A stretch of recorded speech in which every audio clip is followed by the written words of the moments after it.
This night, you journey with me to Panem during the Second Rebellion. In the autumn of the 75th year after the First Rebellion, Katniss Everdeen entered the clock-shaped arena of the third quarter Quell. Within hours, its force field was broken, her rescue had begun, and Panem's hidden rebellion was moving into open war. In the victor's square of District 12, beneath the grey morning of that 75th year, you stand among the returning champions in silence. The train has brought you home from the districts, through stations where people raise their hands without speaking, and through towns subdued beneath capital banners. Around you, old victors gather beneath the hard white light. Haymitch Abernathy stands with his shoulders bent, his face closed against the cameras. Katniss Everdeen waits beside Peter Mellark, both wearing the dark expressions of people who have already understood the shape of the day. Effie Trinket keeps her gloved hands clasped at her waist, while the escort's bright clothes seem strangely fragile against the cold streets. President Snow watches from the screen above the square, his pale smile composed and distant. The Capitol announcer reads the rule of the third quarter Quell. Each district must select its tributes from among its existing victors. In District 12, there are only 3 names that matter: Katniss Everdeen, Peter Mellark, Haymitch Abernathy. Cold air rests against your face as the square waits for the drawing. The stones beneath your feet are damp from rain, and the gutters carry narrow streams of black water towards the coal road. Somewhere beyond the houses, a train gives a low, fading call. Flags stir overhead with a heavy, wet sound. The crowd has gathered close together, not from celebration, but from the quiet pressure of fear. Children stand between their parents, wrapped in coats too large for them. The cameras turn slowly, catching every lowered head and every hand held too tightly. Behind the officials, the old Justice Building rises with its pale columns and dark windows. The sky is colorless. The morning offers no warmth. Even the sound of breathing seems carefully contained, as though the entire district has become a room where someone has asked for silence. The announcement reaches you as a sentence already written long before the train arrived. In the 75th Hunger Games, the Capitol declares each district will honor its history by sending its existing victors back into the arena. The words are delivered as tradition, though everyone around you hears punishment. The Quarter Quell is meant to remind the districts that even survival belongs to the capital. Old winners are not permitted to remain safely in their homes. Their memories, their scars, and their names can be gathered again beneath the cameras. Katniss Everdeen is chosen for District 12 because her name is placed into the glass bowl and because Haymitch cannot allow her to face the arena alone. Peter Mellark volunteers before the officials have finished speaking. He takes Katniss's place beside her, calm and pale beneath the rain. Haymitch remains behind the barrier. Effie begins to cry. Rain has darkened the shoulders of Katniss's dress, and small drops cling to the loose strands of her hair. Peter's hands hang quietly at his sides, though one finger moves against the next in a slow, nervous rhythm. The microphones above the square gather every breath. On the nearest screen, President Snow's face remains bright and undisturbed. The words Quarter Quell appear beneath him in silver letters, shining against a background of black. You can smell wet stone, coal smoke, and the faint metallic scent of the rails beyond the station. The district's people do not applaud. Their silence moves outward from the Justice Building like a tide. In the distance, a child begins to cough. A guard shifts his rifle. The rain continues falling through the light, making the whole morning appear blurred at its edges.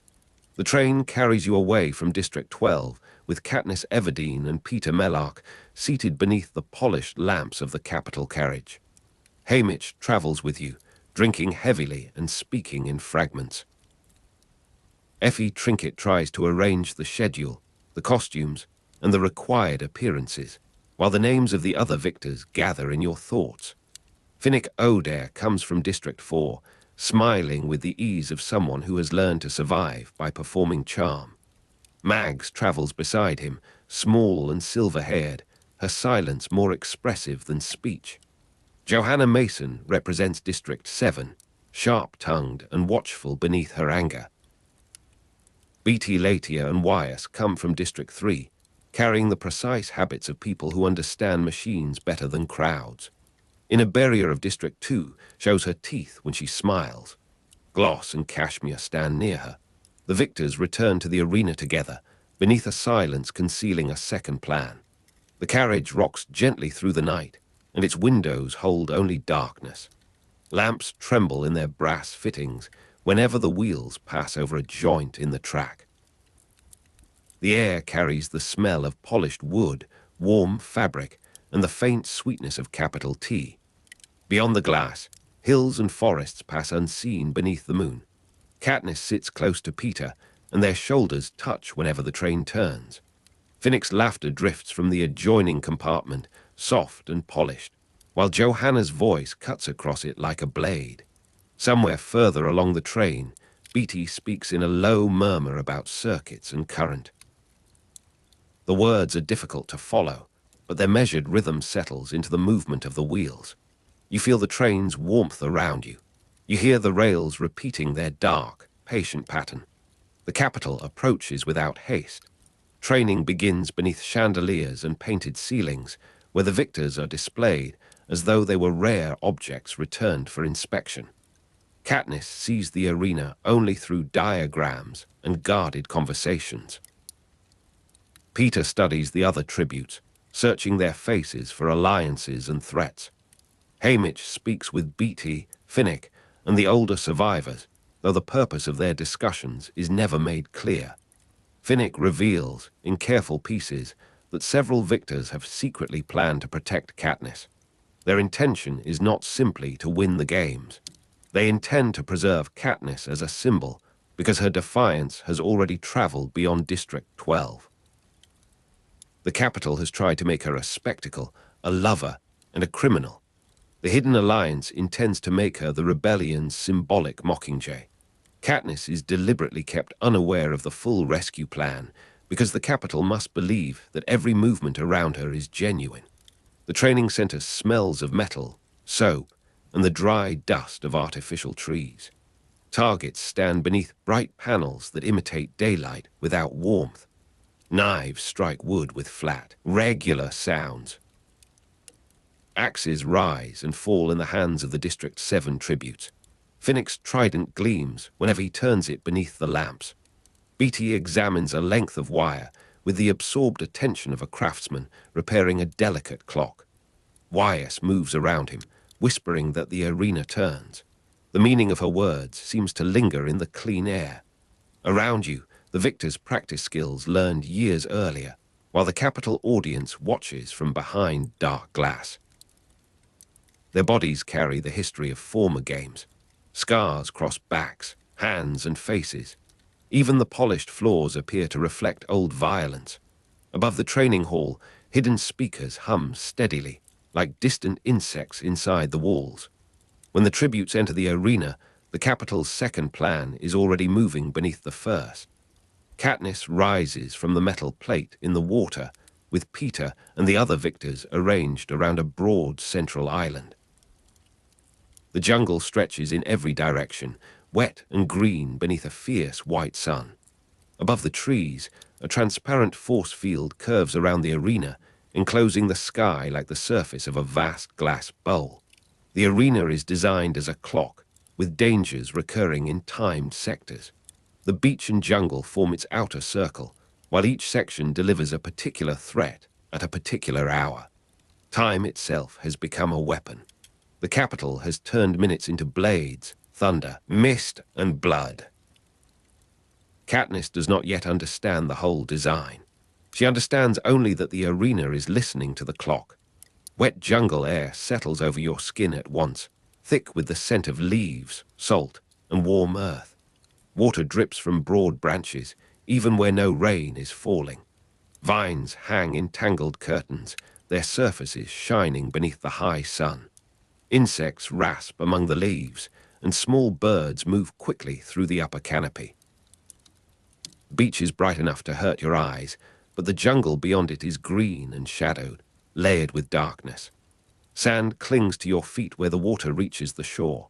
Somewhere nearby, a branch breaks.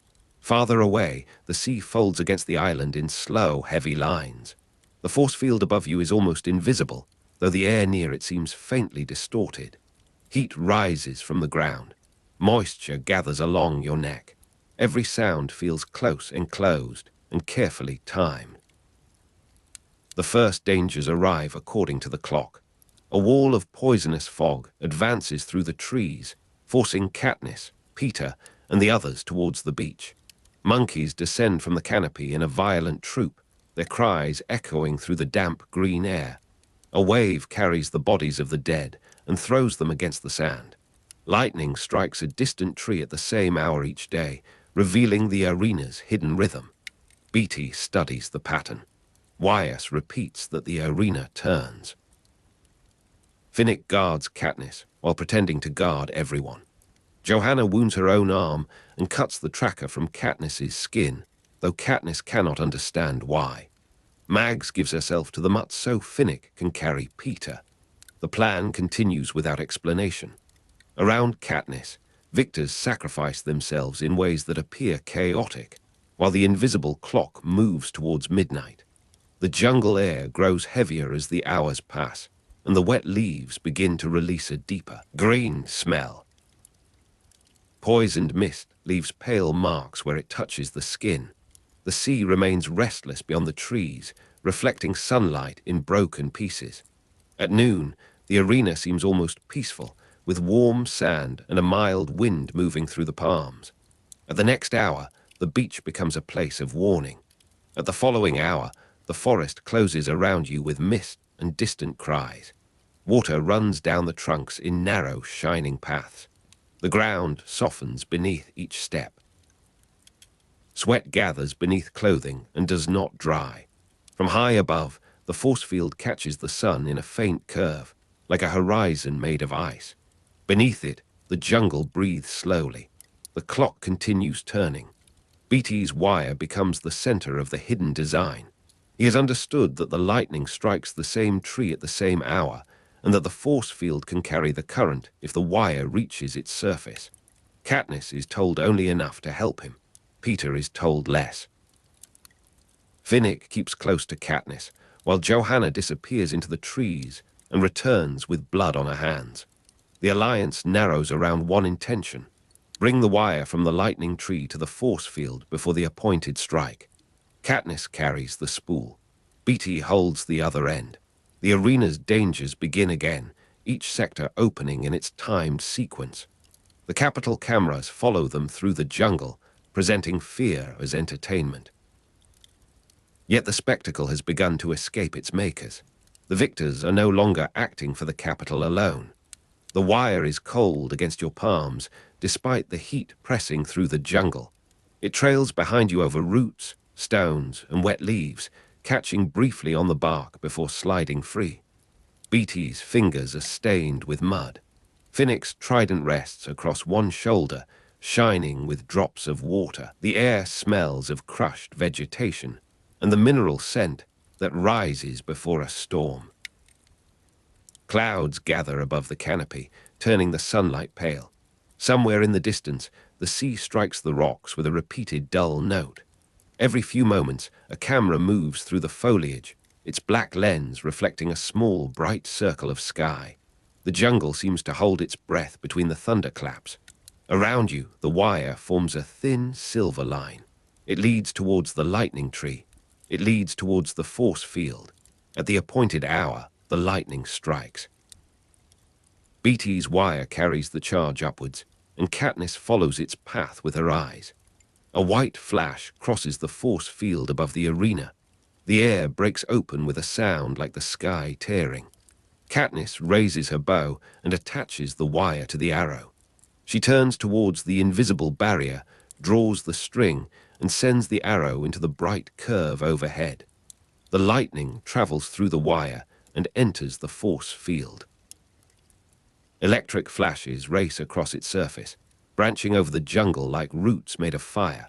The capital's clock shudders. The arena's false sky fractures. Using Beatty's wire and the lightning strike, Katniss breaks the arena's force field. The televised spectacle ruptures before the watching nation. For one suspended moment, the Capitol's control is visible as machinery. The light above you becomes unbearable, pale and blue-white, casting every leaf into a sharp black outline. Thunder rolls across the island and seems to continue beneath the ground. The wire vibrates in Katniss's hands. Rain begins in large, warm drops, striking your shoulders and the leaves around you. The force field glows in widening rings, then loses its smooth shape. Fragments of brightness move across it like reflections on deep water. The jungle fills with smoke, steam, and the metallic scent of electricity. Somewhere beyond the trees, the cameras fall silent. The roar of the audience cannot reach you clearly anymore. It becomes a distant vibration, then a broken murmur, then television applause dissolving into static. The smell of wet bark rises through the rain. For a few seconds, the entire arena is only thunder, light, and water. Katniss falls through the collapsing arena, and the world around her becomes a succession of fragments. She sees Finnick bending over her. She hears Beatty's name. She feels the aircraft's movement beneath the metal floor. The rescue carries Katniss to the surviving underground District 13, where the lights are white and the corridors run beneath the earth. When she wakes, Haymitch is near her bed. Plutarch Heavensby, the former head game maker, is there as well, no longer wearing the expression of a loyal Capitol official. Finnick sits nearby, exhausted and silent. Katniss reaches for Peter, but Peter is not with them. He has been captured by the Capitol. The rescue has succeeded only in part. The plan has saved Katniss, but Peter Mellark has been left behind in the broken arena.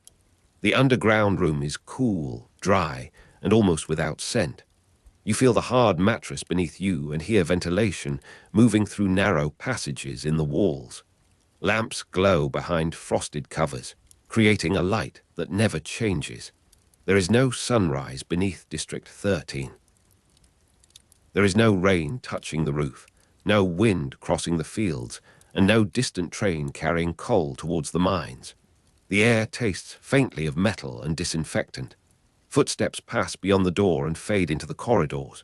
Somewhere below, machinery turns with a slow, steady vibration. Katniss's breathing remains uneven.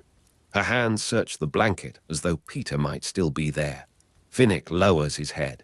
Haymitch looks older than he did in the arena. The white walls hold every sound. Nothing is soft, except the shadow beneath the bed. The full rescue plan is explained gradually and never without pain. Finnick tells Katniss that several victors had known the arena was designed to protect her escape. Mags, Wyas, and others had been part of a chain of decisions whose final purpose was Katniss's survival. Beatty's wire was not merely a weapon. It was the path towards the force field. Plutarch had worked with the hidden rebellion inside the Capitol. District 13 had prepared the aircraft.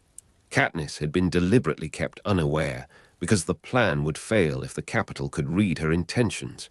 Yet secrecy has its cost. She does not know who else has survived. She does not know whether Johanna is alive. She knows only that Peter has been captured.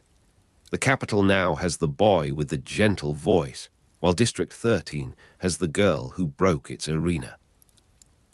The corridors beneath District 13 carry the quiet smells of dust, wool, and warm electrical equipment.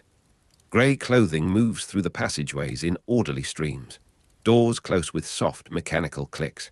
A bell marks the hours, though the underground rooms remain unchanged.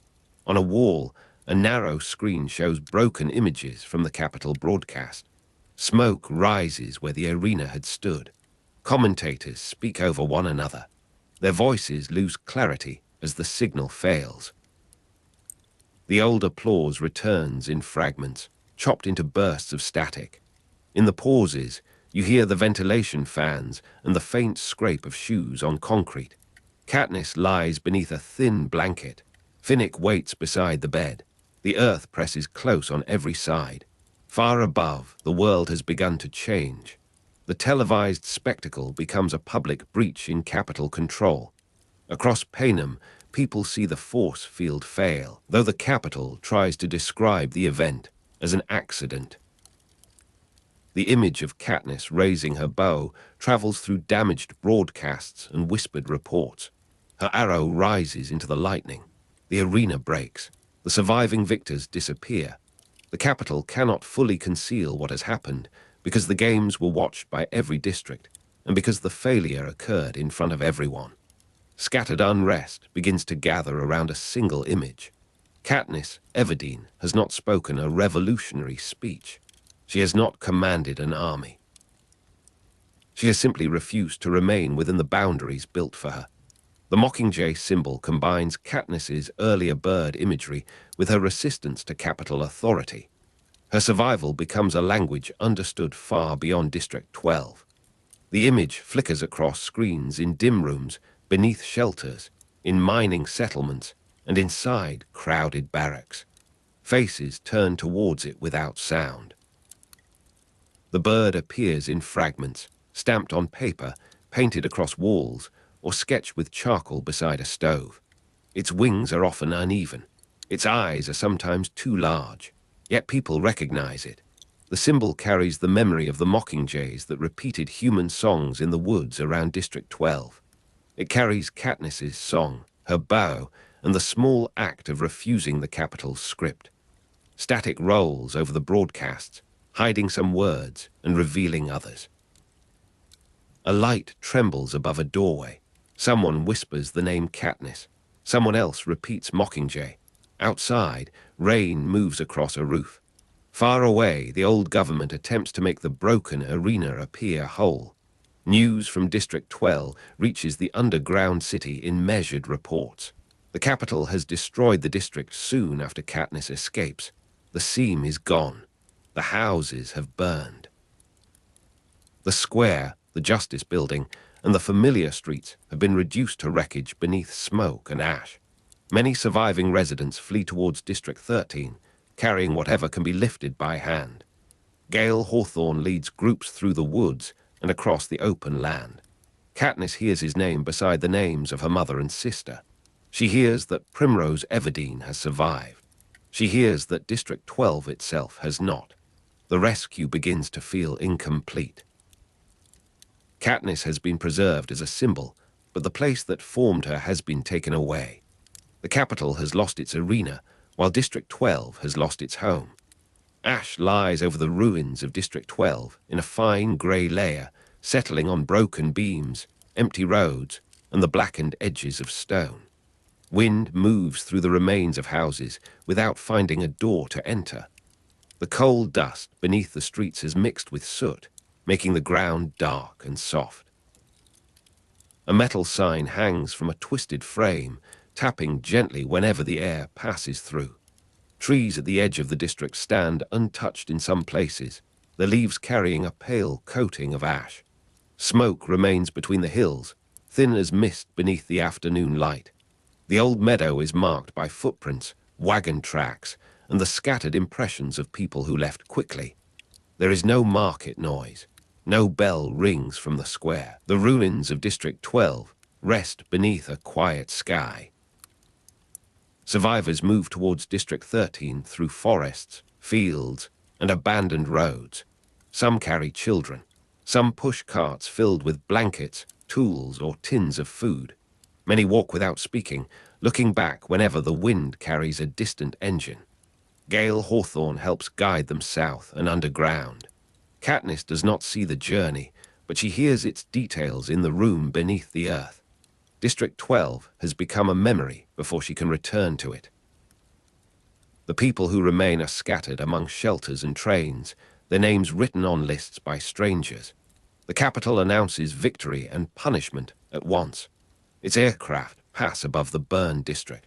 Its broadcasts repeat that rebellion brings ruin. Yet the people continue moving towards District 13. Their movement gives the rebellion a body. The roads beneath the hills are damp from recent rain, and ash clings to the wheels of the carts. Boots sink into soft ground beside streams swollen by the weather. In the forest, Wet branches brush against shoulders and release cold droplets onto hair and sleeves. A child sleeps beneath a woolen blanket while being carried along a narrow path. Lanterns move between the trees, each small light surrounded by mist. The smell of smoke follows the refugees, mixed with pine resin, mud, and the faint sweetness of crushed grass. When they stop, they gather beneath rock overhangs or inside abandoned sheds. No fire is allowed to burn brightly. Voices remain low. The name District 13 passes from one person to another, carrying the promise of shelter beneath the ground. Behind them, District 12 fades into the rain. Plutarch understands that the rebellion needs an image capable of crossing the boundaries between districts. Finnick knows that the victors can protect Katniss only by placing her at the center of a larger story. Haymitch understands that she may not survive the knowledge all at once. Katniss herself understands the cost through Peter's absence and District 12 destruction. The plan has saved the Mockingjay, but it has also made her responsible for what the symbol awakens. The Quarter Quell transformed scattered unrest into a national rebellion. The capital's carefully managed spectacle has become evidence against the capital. Its arena was intended to display power. Instead, the arena has shown the nation where power can break. Beneath District 13, the rooms remain quiet while the reports continue arriving. Paper rustles across desks. Pencils move over maps. Names are checked and checked again. A red line marks the ruined district. Another line follows the roads taken by refugees. On a wall, a small Mockingjay has been drawn in black ink. Its wings are open, though the body is only a few simple strokes. Katniss looks at it from the bed. Peter's voice is absent. The capital's voice remains distant. Above the earth, rain washes ash from the surviving trees. Below the earth, the lamps burn without flame. The symbol waits in the dimness. It does not move. It does not speak. It remains. Katniss sleeps fitfully beneath the underground lights, while District 13 prepares for the war that the broken arena has made visible. Finnick sits in the corridor. Haymitch drinks from a metal cup. Plutarch studies the latest broadcast, where static covers the capital's explanation. Peter Mellark remains in the capital's hands. District 12 remains beneath ash. The victors who entered the arena together are scattered between prisons, shelters, aircraft, and graves. Yet the name Katniss Everdeen now travels through Panem with the name Mockingjay beside it. The clock has stopped, but its meaning continues. Its timed dangers have passed into memory. Its final lightning strike has opened a path beneath the world. In the darkness, the rebellion gathers quietly around that opening. The underground air is cool against your face. The lamps are dim. A fan turns somewhere beyond the wall. District 13 rests beneath layers of stone and soil. Far above, the rain continues over the ruins. Ash settles. The forest grows quiet. In the distance, a small bird calls once, then disappears into the wet darkness. The sound leaves no echo. Only the earth remains, deep and steady. Katniss's bow lies nearby. The wire has gone still. The force field is broken. The night gathers slowly around District 12, around District 13, and around the name of the Mockingjay. There is nothing more to decide now. The corridors breathe softly. The lights fade into grey. The world waits beneath the ground. Ash settles over the broken forest, and beneath the ruined earth, another world waits, in the measured rhythm of bells and ventilation fans. You enter District 13 through a narrow passage where concrete dust lies in the seams between the floor panels, pale as flour beneath weak electric lights. The air is cool, filtered, and faintly metallic, carrying the clean bitterness of chlorinated water from hidden pipes. Grey uniforms move quietly around you, their fabric brushing against the walls as workers pass towards assigned rooms. Somewhere below, a bell marks the beginning of another period, and its sound travels through the corridors with calm authority. District 13 was not destroyed, although the capital claimed that it had been. Its people survived underground after the old surface settlement was abandoned, and for years they built their lives beneath the earth. Ulmer Coin leads the district from rooms protected by concrete, steel, schedules, and silence. The name District 13 returns repeatedly, spoken in low voices, written on forms, and printed beside maps showing the nation above. You're carried down through corridors that seem to have no natural beginning or end, past doors marked with numbers and colored symbols. Ventilation fans turn steadily overhead, stirring air that has passed through filters and narrow shafts. The concrete beneath your shoes is smooth in places and chipped in others, showing the long labor of people who have repaired the same underground passage many times. A smell of chlorinated water rises from a nearby washroom, mingling with dust and the faint warmth of crowded rooms. The lights remain grey and even without sunlight or shadow. The first thing you understand is that District 13 is organized around time. Bells announce meals, work, exercise, sleep, medical examinations, and the brief intervals when people may stand in assigned lines. Rationing determines the size of every portion, while metallic food arrives in measured trays. Uniforms distinguish one duty from another, and assigned work gives each person a place within the machinery of survival. The same bell governs the commander and the kitchen worker, although the commander's room is larger and her decisions carry further. You move through a command room where maps cover the walls and small lights mark the remaining districts. Officers stand beside tables crowded with papers, radio equipment, coded messages, and black telephones. Beyond the command rooms lie hospitals with narrow beds, housing blocks arranged in identical rows, and weapons infrastructure hidden behind reinforced doors. District 13 has preserved itself by placing every resource under supervision.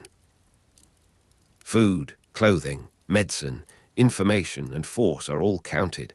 The underground district is a shelter, a government, and an army contained within one body. A draft passes across your face as a ventilation fan changes speed behind the wall. The air feels dry near the command rooms and damp near the water systems, with each corridor carrying its own small climate. Grey uniforms soften the movement of the people around you, making them seem almost part of the walls. A metal tray rests on a counter, holding pale ration food whose surface reflects the overhead lights. From farther away comes the dull knock of pipes, followed by the soft click of doors closing in sequence. Nothing is wasted, and nothing is allowed to drift beyond its allotted place. Ulmer Coin receives you beneath a ceiling crossed with pipes and cables, wearing a pale grey suit that makes her skin appear almost colorless. She speaks of the rebellion as a necessary structure rather than a sudden feeling, and offers you a political role before offering you rest. Your face has become valuable because the districts above recognize it. The capital has made you into the Mockingjay, but District 13 intends to make the Mockingjay serve a larger command. Coin's words are careful, and every promise carries the pressure of an institution behind it. The room is warmer than the corridor, though its walls remain bare and unyielding. A polished metal table reflects the lamps in long, narrow lines, while a glass of chlorinated water waits untouched near Coin's hand. Behind her, a ventilation grill releases a thin current that lifts the edge of a paper map. The faint scent of concrete dust remains in the air, mixed with the sharper smell of disinfectant from the hospital passages. You sit beneath the quiet hum of machinery while the grey world of District 13 arranges itself around your silence. Coin tells you that the rescue from the Quell was planned around the survival of the Mockingjay. The rebels did not simply free prisoners from an arena. They built a chain of decisions intended to preserve Katniss, whose public image could carry a message farther than any hidden transmitter. Haymitch was involved in the plan surrounding Katniss and Peter, working with other victors, and with people whose loyalties could not safely be explained. The rescue was designed to bring Katniss to District 13 because the rebellion needed her image as much as it needed her anger. You hear the account in fragments, separated by the soft turning of pages and the distant movement of boots. Water runs behind the wall, then stops with a hollow shudder. The hospital lights beyond the open door are brighter, giving the concrete a damp, almost silver color. A grey blanket has been folded on a nearby chair, its coarse fibers catching against the metal frame. The air carries dust and boiled grain, while fans continue their patient rotation above the tiled ceiling. The entire district seems to breathe through machinery. Plutarch Heavensby had secretly joined the rebellion while serving as head game maker for the capital. His position placed him close to the machinery that shaped the arena, the broadcasts, and the public meaning of every death. From within that position, Plutarch helped coordinate the Quell rescue, guiding the hidden design while appearing to serve the government the rebels intended to overthrow. His former capital office blurs the border between infiltration and resistance. You are left with the knowledge that the rebellion has been growing inside the capital's own rooms. The command center is colder when you pass through it again, and the tiled floor carries the faint vibration of generators below. Screens glow in dark alcoves, displaying maps, faces, weather reports, and fragments of transmissions gathered from above. The smell of oil comes from a weapons corridor, where technicians move around racks of equipment beneath low lamps. Concrete dust has settled along the floor's edges, too fine to sweep away completely. Through the walls, fans and pumps keep turning, preserving the district with sounds as constant as underground rain. Gale reaches District 13 after District 12 destruction, carrying the memory of the burning remains and the knowledge that many people did not escape. His arrival changes the air around you because he belongs to the ruined surface and brings its ash into the underground rooms. He speaks of the district that once stood beneath the open sky, while officers record his words and prepare him for the work expected of a survivor. Gale is given food, clothing, and a place within the schedule, but his grief does not fit neatly into any assigned period. The room prepared for Gale smells of damp concrete and boiled vegetables, with a narrow vent pushing warm air along the ceiling. His grey uniform is new, although ash has already marked one sleeve near the wrist. A metal cup stands beside his bed, its rim clouded by mineral traces from the underground water system. Beyond the wall, ventilation fans produce a continuous murmur, and somewhere in the housing block, a child coughs once before becoming quiet. The bed is firm, the blanket thin, and every object seems chosen for endurance rather than comfort. Katniss learns that the rescue was designed to preserve the Mockingjay, and the discovery leaves a colder mark than the destroyed arena. You have been protected, but not freely. The people around you calculated your movements, your danger, your image, and the effect of your survival upon millions who may never meet you.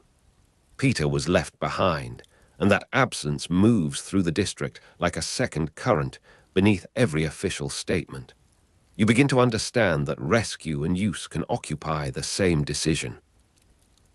The hospital corridor glows beneath long strips of white light, revealing scratches in the concrete and small stains near the wheeled beds.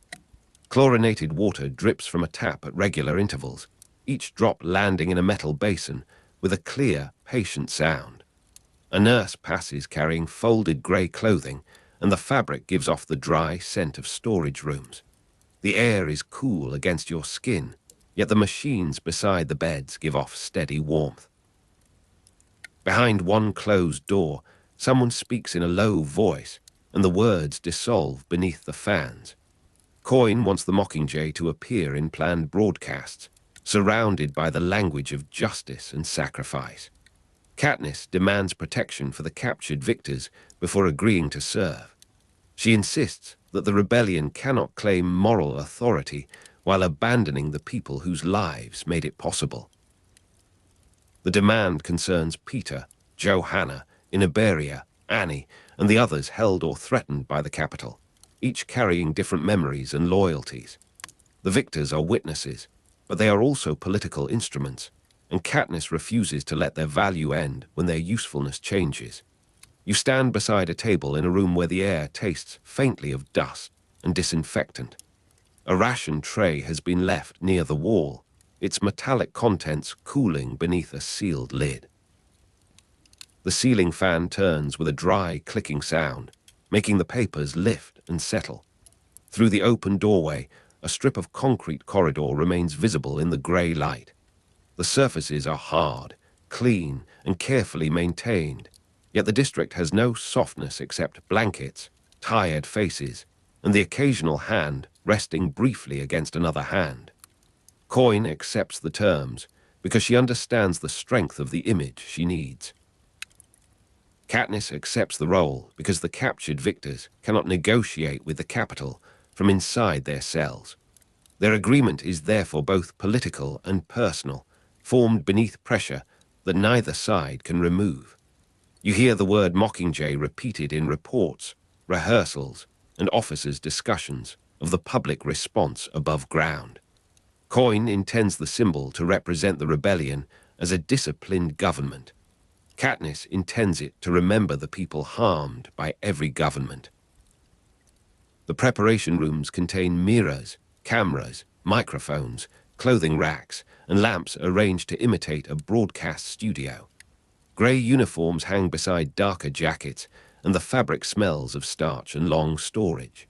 Makeup powder rests in shallow trays, while electrical cables cross the floor in black loops. Fans push warm air through the room, carrying the faint odor of dust from the walls. A bottle of chlorinated water stands beside the camera, its surface trembling whenever machinery starts below the building. The rebellion's first political problem is deciding who may speak for Panem. District 13 has survived, but survival does not automatically grant the right to rule. The victors have public recognition, although their fame comes from a capital spectacle. The district commanders possess weapons, records, and an organized chain of authority, but their discipline resembles the control that once governed the nation above. Coin speaks for District 13, while Katniss speaks through an image created by the capital and reclaimed by those resisting it. Around them, Panem waits for a voice it can believe. A bell sounds beyond the studio, and the people in the room pause until its final vibration disappears. The floor is warm near the equipment and cool beside the concrete wall. You can hear the fans changing rhythm as air moves through the underground levels. A seam in the ceiling has collected a ridge of grey dust, trembling whenever a door closes nearby. The camera lens reflects a tiny square of light, and the glass of water beside it carries the clean, faintly chemical taste of the district's hidden reservoirs. Plutarch's presence becomes more difficult to interpret as the rebellion gathers strength. He had served as head game maker, an architect of arenas where children were made into stories for public consumption. At the same time, he risked his position to prepare a different story, one in which the arena became the beginning of an uprising. You cannot separate his resistance from the institution he inhabited. His knowledge is indispensable, yet his methods belong partly to the capital's world of symbols, editing, timing, and controlled revelation. The room assigned to Plutarch contains fewer personal objects than the rooms of the victors. A folded map rests beneath a paperweight, and dust has gathered in the corners where wall meets floor. The light is yellow near the desk and pale beside the vent, creating two small temperatures within the same space. Fans murmur above, while distant footsteps cross the housing level at measured intervals.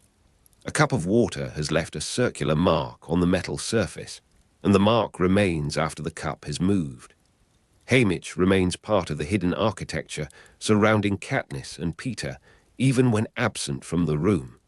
His knowledge of the victors, the arena, and the capital's habits allows him to recognize the shape of the trap. He understands that Peter's attachment to Katniss can be turned against them both, and that Katniss's instinct to protect others can guide her decisions. The plan depends upon these truths while fearing the damage they may cause when the capital begins its counterattack. You pass through a passage where the concrete wall has been painted with arrows, numbers, and emergency instructions. The paint is worn beneath countless hands, and the corners have darkened from contact with uniforms. A ventilation grate gives off a low breath that smells of metal and filtered air. Nearby, a kitchen door opens, releasing warmer scents of rationed food, boiled roots, and disinfected trays. The bell for the next period has not yet sounded, so the corridor holds a brief stillness between duties. The surviving victors carry different memories and loyalties, and the rebellion cannot make them identical without losing the evidence they represent. Johanna carries rage and sharp humor, while Annie is shaped by fear, love, and the sea. Beatty carries technical knowledge and a mind trained to examine systems. Finnick carries the polished surface forced upon him by the capital, together with the private suffering concealed beneath it. Haymitch carries guilt, calculation, and a long understanding of what survival demands. Their stories do not point in one direction, yet together they show the many forms of captivity. The victors' rooms are arranged near the hospital level, where the air remains cool and slightly damp. Beds stand behind curtains washed until their color is nearly gone. A basin of chlorinated water reflects the ceiling lamps, and its surface trembles whenever a trolley passes. Grey uniforms hang from hooks, each marked with a name and a schedule. The fans enter through layers of concrete, softened by distance, while a metallic smell lingers around trays from the communal kitchen. Katniss appears in the first propaganda footage, wearing the Mockingjay image prepared for her. Her body is placed before burned landscapes, ruined streets, and witnesses who cannot look away from the camera. Coin's people plan the language, Plutarch shapes the presentation, and Katniss supplies the truth that refuses to remain within their limits. The symbol belongs to several authorities at once. Coin sees a banner for government. Plutarch sees a narrative capable of traveling. Katniss sees the faces of those who have been lost. The camera room grows warm beneath its lamps, and a thin layer of powder settles over the table between recordings. The costume scratches lightly against your skin, while the microphone catches each small movement. Outside, the air is cooler and carries the scent of concrete dust. A fan turns above the camera with an uneven rhythm, its blades gathering a soft grey coating near the center. Metal trays clatter in the distant kitchen, and the sound fades as the next door closes. Katniss refuses to perform obedience when the recorded words deny what she knows. She asks for footage of District 12, for the truth about the bombings, and for room to speak without being corrected into a safer shape. Coin responds with institutional pressure, reminding her that broadcasts require discipline and that the rebellion cannot survive without coordination. Their conflict is not simply between an individual and a leader. It is a struggle over whether the Mockingjay will belong to those who suffer or to the authority that claims to protect them. In the studio, the lamps cast mild heat across your face while the rest of the room remains cool. Dust floats through the light and vanishes against the dark camera casing. The microphone stand is cold beneath your fingers, its metal carrying the faint smell of oil. A glass panel separates the studio from the technicians, whose movements appear blurred by reflection. Beyond them, a bell marks another change in the schedule, and the district adjusts itself with quiet efficiency. District 13 discipline protects its population from hunger, disease, panic, and waste, but it also resembles aspects of capital control. People are counted, watched, assigned, corrected, and directed towards a collective purpose. The difference lies in the stated reason and in the distribution of power, although distinctions become uncertain when a person cannot choose the shape of an ordinary day. You see that the underground district has preserved life by narrowing it. Its safety is real, and so is the pressure beneath that safety. The housing level is quieter after the evening bell, with only the fans continuing at full strength. Concrete dust has gathered beneath benches near the stairwell, where people remove their shoes before entering sleeping quarters. Grey uniforms become indistinct in the low light, blending with blankets, doors, and painted signs. Pipes carry the smell of chlorinated water through the walls, and warm metal rises from heating ducts. Somewhere nearby, a ration tray is placed on a shelf, producing a small sound that seems unusually clear. The rescue has brought Katniss into District 13, but not Peter, and that absence shapes every later decision. The Capitol uses Peter's voice and image to make the rebellion appear cruel, while District 13 uses Katniss's image to make it appear inevitable. Between those broadcasts, the truth becomes contested ground. Haymitch knows how deeply the pair has been bound together by the arena, and Plutarch knows how effectively their bond can move an audience. Katniss knows only that Peter remains in danger. A narrow observation window looks towards an interior courtyard far below the main level. Pipes cross the ceiling like dark roots, and condensation gathers around the joints. The air smells of wet concrete and clean chemicals. A fan turns behind a wire grill, pushing a steady current across the corridor. Beneath the lamps, the floor shows faint tracks from boots, carts, and hospital wheels. The underground night has no stars, but the building's sounds form a slow pattern of their own. As the Mockingjay broadcasts spread, the districts begin to answer with their own signs, voices, and acts of refusal.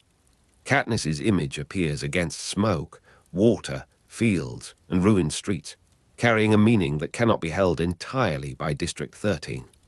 Coin attempts to frame the symbol within official speeches, military briefings, and promises of future order. Katniss keeps returning to the names of the dead, the broken districts, and the captured victors. Control of the Mockingjay's meaning becomes a quiet competition conducted through every word placed before the nation. The recording equipment gives off faint electrical warmth, and cables feel slightly sticky beneath your shoes. Powder gathers in the grooves of the studio floor, while the lamps draw a pale sheen across the camera housing. The grey costume fabric has softened at the elbows from repeated use, though its seams remain stiff. Air moves through the vent, carrying dust from another level. A bottle of water waits on the table, clear and cold, with the mild taste of chlorine belonging to District 13. The rebellion must decide whether the victors are citizens with rights or symbols with assigned functions. Katniss's demand for protection forces the question into the open. If the rebellion claims to oppose the Capitol's treatment of human beings as objects, it cannot quietly repeat that practice when the objects are useful. Coin accepts the victors as part of the political bargain, but the pressure of war remains. Every survivor is asked to testify, inspire, recruit, or fight. The boundary between representation and exploitation remains difficult to defend. Near the hospital entrance, a cart carries folded uniforms and sealed ration containers towards the rooms where the victors sleep. The containers are cold against your palm, their metal surfaces smooth and slightly damp. Chlorinated water runs through a nearby pipe, and a faint tremor passes through the basin whenever the pump starts. The fans continue overhead, masking smaller sounds and making the corridor feel enclosed within one long breath. A nurse dims the lights, leaving the concrete walls in a softer shade of grey. Gale's presence brings the surface into the underground argument. He has seen District 12 destroyed, and his grief hardens into a willingness to use whatever force the rebellion can build. Katniss sees him carrying the ash of home, yet she also sees the danger in his certainty. Around them, District 13 prepares weapons, measures supplies, and trains people for battles that will reach beyond the tunnels. The district's survival depends upon control, while the rebellion's future depends upon convincing the districts that control will not become another capital. The weapons infrastructure occupies a deeper level, behind doors thick enough to absorb the sound of machinery. Metal racks hold equipment in careful rows, and cables run along the ceiling beneath protective coverings. The air is warmer there, carrying oil, dust, and the dry scent of heated steel. Fans turn faster in the lower corridors, and the concrete floor vibrates beneath your feet. Grey uniforms move between locked rooms with clipboards held close to the chest. Every object is counted, labelled, and returned to its place. Plutarch's secret resistance shows that the capital was never as solid as it appeared. Even the head game maker, surrounded by ceremonies and screens, could imagine the arena being turned against the authority that built it. His involvement does not make him innocent of the spectacle, and his knowledge does not erase the suffering it produced. Instead, his position reveals a more complicated truth. Institutions contain both their servants and their enemies, and a person may occupy both roles across the same years. The lower corridor carries a stronger smell of metal, though the air remains clean enough to breathe without effort. Condensation glistens along the pipes, and a drop falls onto the concrete with a sharp, isolated sound. The fan housings are larger here, their rotation causing gentle pressure against your clothes. Dust has settled in the corners where the floor slopes towards a drain. A strip of grey fabric hangs from a hook, moving slightly whenever the ventilation system changes direction. Katniss agrees to serve as the Mockingjay after securing the promise that the captured victors will be protected. The decision does not free her from manipulation, but it gives her a condition beneath which her image can be used. Coin receives the agreement as a victory for the rebellion, while Katniss holds it as a defense of those who might otherwise be used and discarded. The Mockingjay now belongs to a fragile arrangement between personal loyalty, public memory, military strategy, and Panem's uncertain future. A quiet room has been prepared for the first formal recording, with a plain chair positioned before a wall marked by shadow. The air is stiller than in the corridors, and concrete dust rests undisturbed along the skirting. A metal tray holds ration food cooled into a dull, compact shape. From the ceiling, a fan turns slowly enough to be heard between breaths. The room has no window, yet its silence seems to contain the distant surface, where wind moves through fields the underground district cannot see. The name District 13 passes through every part of the arrangement. It is the hidden refuge beneath the nation, the surviving government beneath the claimed ruin, and the military engine gathering strength below the capital site. Alma Coin leads it with the authority of someone who believes order is the first condition of survival. Katniss carries the Mockingjay as a sign that survival must also remember what has been taken. Between Coin and Katniss, the future of the symbol remains unsettled. The corridor outside the recording room has cooled, and the floor holds the faint dampness of recently cleaned concrete. A ventilation fan clicks as it slows, then resumes its steady turn. Grey uniforms of passing officers appear and disappear beneath the lamps, each person following the timetable towards another duty. Chlorinated water leaves a clean smell near the wash stations. Beneath it all, the metallic scent of ration food remains, a reminder that the rebellion begins not only with speeches, but with counted meals and preserved bodies. You stand within District 13 as bells continue to divide the day into portions. Around you, command rooms receive reports, hospitals shelter the injured, housing blocks hold the displaced, and weapons infrastructure prepares for a war still moving towards the tunnels. Gale carries District 12 in his memory. Haymitch remains bound to the hidden design around Katniss and Peter. Plutarch moves between the language of the capital and the purposes of the rebellion. The victors wait as witnesses, symbols, and people whose rights have not yet been fully secured. Concrete dust settles once more along the corridor, and the fans pass air through the hidden spaces above. Water moves behind the walls with a softened, rushing sound, carrying a faint chemical trace. Grey uniform brushes your sleeve as someone turns towards a stairwell, and the fabric is rough beneath your fingers. Somewhere below, a metal tray is placed on a table, and the sound travels through the structure without urgency. The underground world remains awake because its people have learned to preserve every small rhythm. The rebellion's first political problem remains unanswered, even as the broadcasts begin. Who may speak for Panem, and what gives that voice the right to be heard? Coin possesses the machinery of government. Katniss possesses the memory of the districts. The victors possess testimony shaped by different losses, loyalties, and forms of survival. Plutarch possesses knowledge of how stories are manufactured, while Haymitch understands how people are broken by them. No single voice can contain the country beneath the country. The final bell of the day moves through District 13 with a low, patient tone. Lights dim along the housing corridors, leaving small pools of grey illumination beside each door. The fans remain awake, turning above the concrete passages and carrying cool air through the sleeping levels. Chlorinated water rests in pipes behind the walls. Ration trays are stacked for morning, their metallic surfaces dark beneath the fading lamps. Uniforms have been folded, weapons secured, and maps left glowing in the command rooms.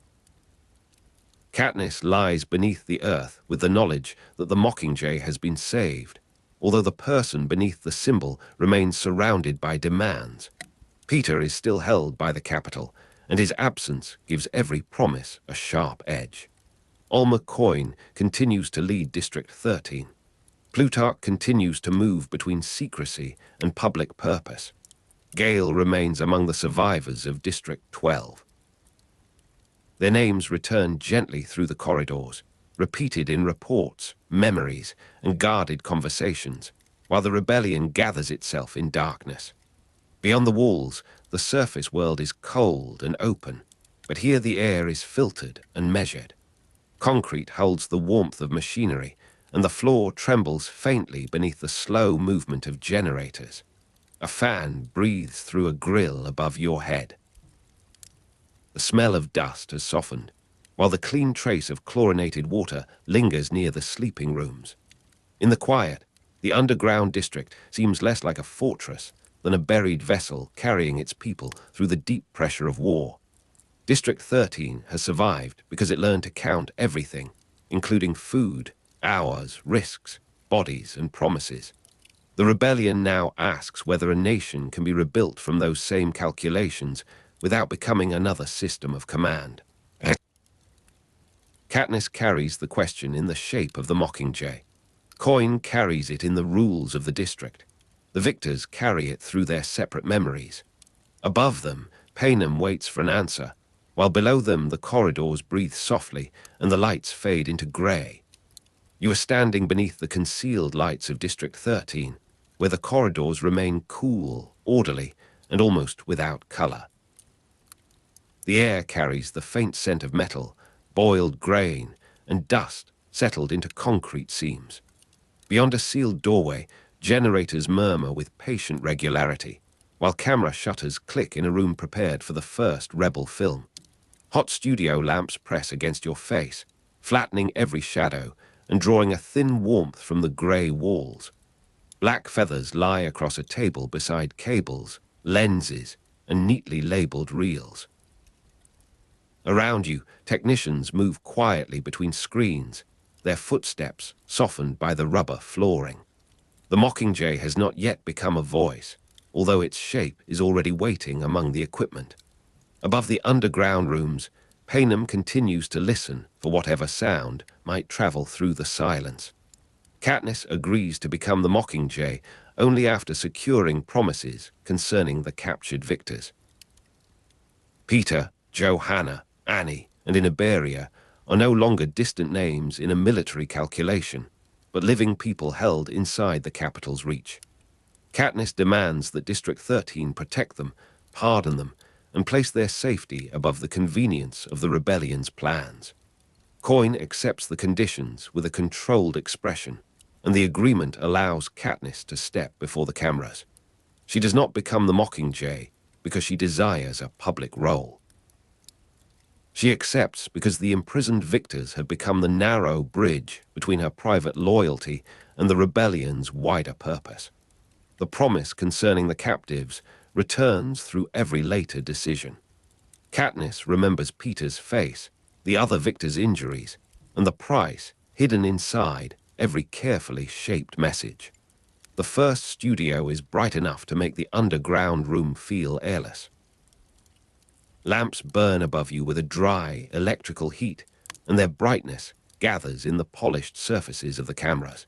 Someone adjusts a microphone near Katniss's collar, while another person smooths the dark fabric chosen for the Mockingjay costume.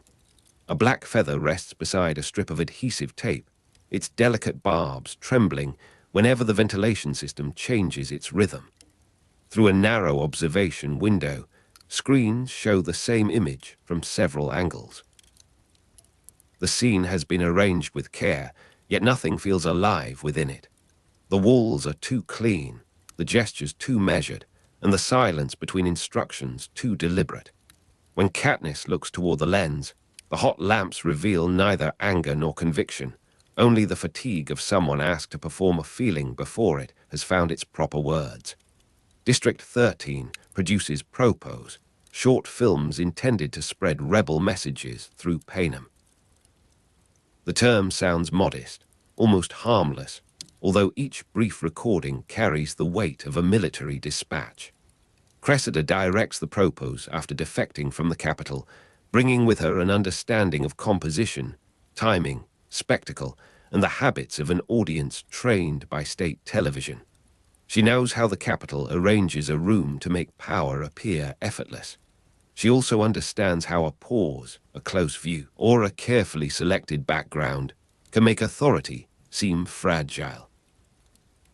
Gale and Finnick appear alongside Katniss in the rebel footage, their different histories giving the campaign several human faces. The propos depend upon editing and staging as much as genuine emotion. A camera is placed, a line is repeated, and a scene is chosen because its visible details can carry an argument farther than explanation. A screen glows against the wall beside you, showing a rehearsal in which Katniss stands beneath a pale arrangement of lamps. The image has the smoothness of an advertisement, with every fold of fabric visible and every shadow softened. A technician plays the recording at low volume, and the room fills with the faint hiss of electrical interference. On another screen, Finnick waits beside a painted backdrop, his expression composed beneath the white glare. Gale studies a sequence of images that places a rifle, a bird, and a burning horizon into rapid succession. The arrangement is clever, but the symbols remain separate from the people who carry them. Beyond the studio, the underground corridors breathe through vents, bringing cool air over your hands. A camera shutter closes, opens, and closes again, recording a version of Katniss that has been made presentable before it has become truthful. The early filmed speeches feel artificial because Katniss has not yet found a place where the words belong. She speaks of justice, freedom, and the courage of the districts, but the phrases arrive like borrowed clothing. Cressida asks her to repeat a line with greater force, and the line becomes louder without becoming more honest. Gale offers a sentence about the capital's cruelty, while Finnick adds the polished sorrow of someone who has spent years surviving public attention. Katniss remains unconvinced by the performance. Her private grief has not yet become a public call for resistance. She carries memories of destroyed homes, murdered friends, and Peter's absence, but the studio demands that pain be arranged into a clear political shape. No amount of editing can make a controlled room resemble the world beyond District 13. The Mockingjay needs fire, ruin, and the evidence of power made visible. Outside the sealed entrance, the air is colder, and the stone of District 13 holds the chill like water inside a deep well. You pass through a corridor where lamps shine in long, colorless intervals, leaving pockets of shadow between the doors. Workers speak in low voices beside stacked cases of film and batteries. Somewhere nearby, a shuttered lift descends with a grinding sound that fades slowly below the floor. The smell of smoke does not yet belong to the underground complex, but the memory of smoke follows the images being prepared. On a dark monitor, black feathers appear against ash, their edges sharp against a background of broken masonry. The bird is not an ornament there. It looks like something that has crossed through heat and remained recognizable. Katniss sees the same image, and the association between fire and the Mockingjay begins to gather around her. The turning point comes when real destruction gives Katniss something truthful to say. After a capital attack, the media team records her at District 8, where the ruined remains of a hospital stand open beneath the sky. The place has been stripped of its protective meaning. Beds, medicines, walls, and sleeping patients have all been drawn into the violence of the war. Katniss walks through the wreckage, while Cressida's cameras follow at a careful distance. She does not need a studio prompt beside the shattered building. The damage supplies its own language. A hospital bombing becomes part of the rebellion's visual argument, not because the propos invent the suffering, but because the lens carries its evidence beyond the district. Katniss speaks beside the remains of capital power, and her words begin to belong to the scene rather than to the script. You walk through the ruined hospital beside Katniss, where smoke hangs in the broken rooms and moves slowly through the shafts of daylight. The odor of scorched timber, plaster, and antiseptic clings to the air, while ash settles in the shallow hollows of the floor. A section of ceiling has fallen across the corridor, leaving pale dust over the edges of overturned beds. Glass crunches beneath your boots, although the sound is softened by damp cloth and powder. Cressida's camera advances through the haze, its lens catching small points of light from exposed metal. Near a wall, a child's blanket lies beneath a layer of grey debris, and a torn curtain shifts whenever wind enters through the missing windows. Smoke drifts past Katniss's shoulder as she speaks. Her voice remains low, but the broken hospital gives each word a weight that no studio lamp could provide. Katniss's image is most persuasive in damaged places rather than controlled studios. At District 8, her body stands among evidence that cannot be dismissed as an actor's invention. The hospital corridors, the fallen walls, and the blackened machinery show what the capital's aircraft have done. Her anger becomes legible because the surroundings have already answered every question about its cause. She does not need to explain why the districts fear the capital. She needs only to stand beside the ruin and allow the cameras to preserve it. Gale appears in the footage with a weapon in his hands, while Finnick speaks among the wounded and newly displaced. Their presence widens the scene without softening it. The propos turn Katniss's private grief into a public call for resistance, carrying the pain of one person through the visible suffering of an entire district. Wind moves through the hospital's empty upper floor, carrying flakes of ash into the open courtyard. You feel the grit gather along your sleeves and settle against the damp skin of your hands. A loose wire taps against a wall whenever the air changes direction, producing a small metallic rhythm beneath the distant engines. The cameras remain steady despite the uneven ground, and their shutters make brief, dry sounds in the smoke. On a surviving pane of glass, daylight breaks into a thin line across the dust. Black feathers have caught in the branches of a collapsed doorway, dark against the pale rubble. Somewhere outside, a damaged loudspeaker gives a burst of static before falling silent. The hospital appears both immense and fragile, with rooms opening into one another like memories whose edges have been burned away. Katniss's voice passes through them and remains after the echo has faded. The propos travel through hidden channels into distant districts, moving beneath the capital's official broadcasts. Couriers carry recordings, technicians copy them onto concealed devices, and local networks interrupt ordinary programming whenever an opening appears. A few minutes of rebel footage may cross several hands before reaching a room where frightened people gather around a borrowed screen. The message does not arrive with certainty. It appears briefly, disappears, and returns in another form through a different transmission. Yet each appearance proves that the capital's control is not complete. District 13 cannot command every receiver, but it can make the official version of reality compete with images that show wrecked hospitals, burning streets, and people refusing to kneel. The Mockingjay becomes recognizable in distant districts because the symbol travels with the evidence of survival. Katniss's face is no longer confined to the underground rooms where her first speeches failed.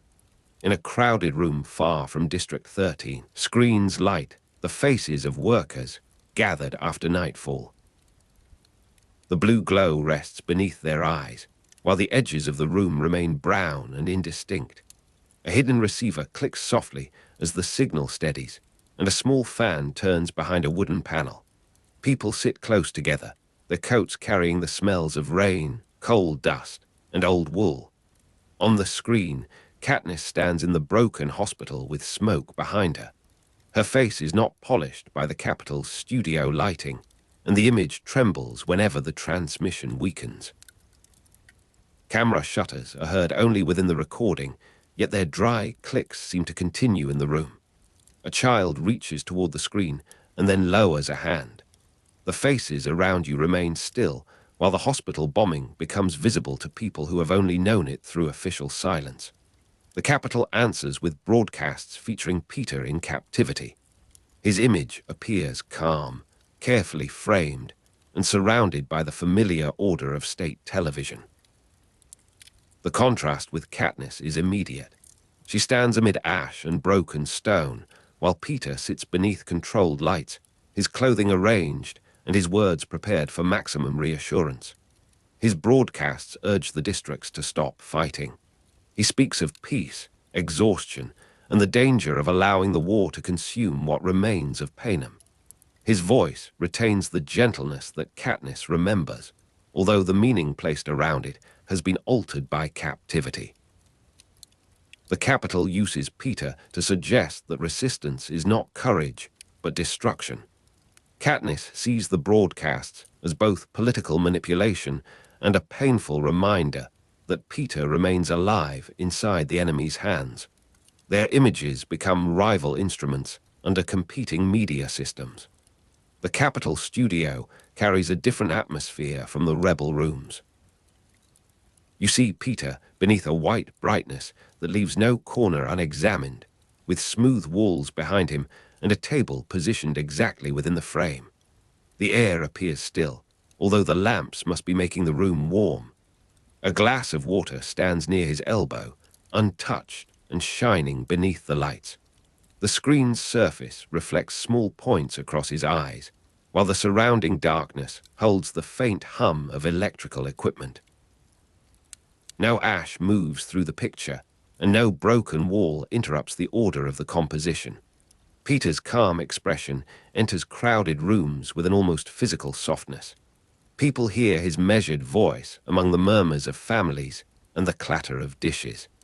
Outside the broadcast, rain touches a roof, but the studio remains sealed from every weather that might disturb its argument.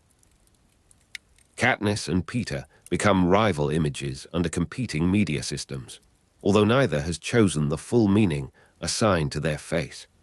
The Capitol presents Peter as proof that obedience protects life, while District 13 presents Katniss as proof that survival requires refusal. Each side edits its preferred story around a human being whose private memories cannot be entirely controlled. Katniss is troubled by the possibility that the rebellion also uses her as an instrument. She has agreed to become the Mockingjay, but agreement does not remove the burden of being watched, arranged, and repeated. Peter's broadcasts deepen that burden because his words seem directed toward her even when they address the districts. The rebel campaign needs him as an enemy image, yet Katniss continues to remember him as the boy who once offered bread. Public symbols and private loyalties begin to pull against one another.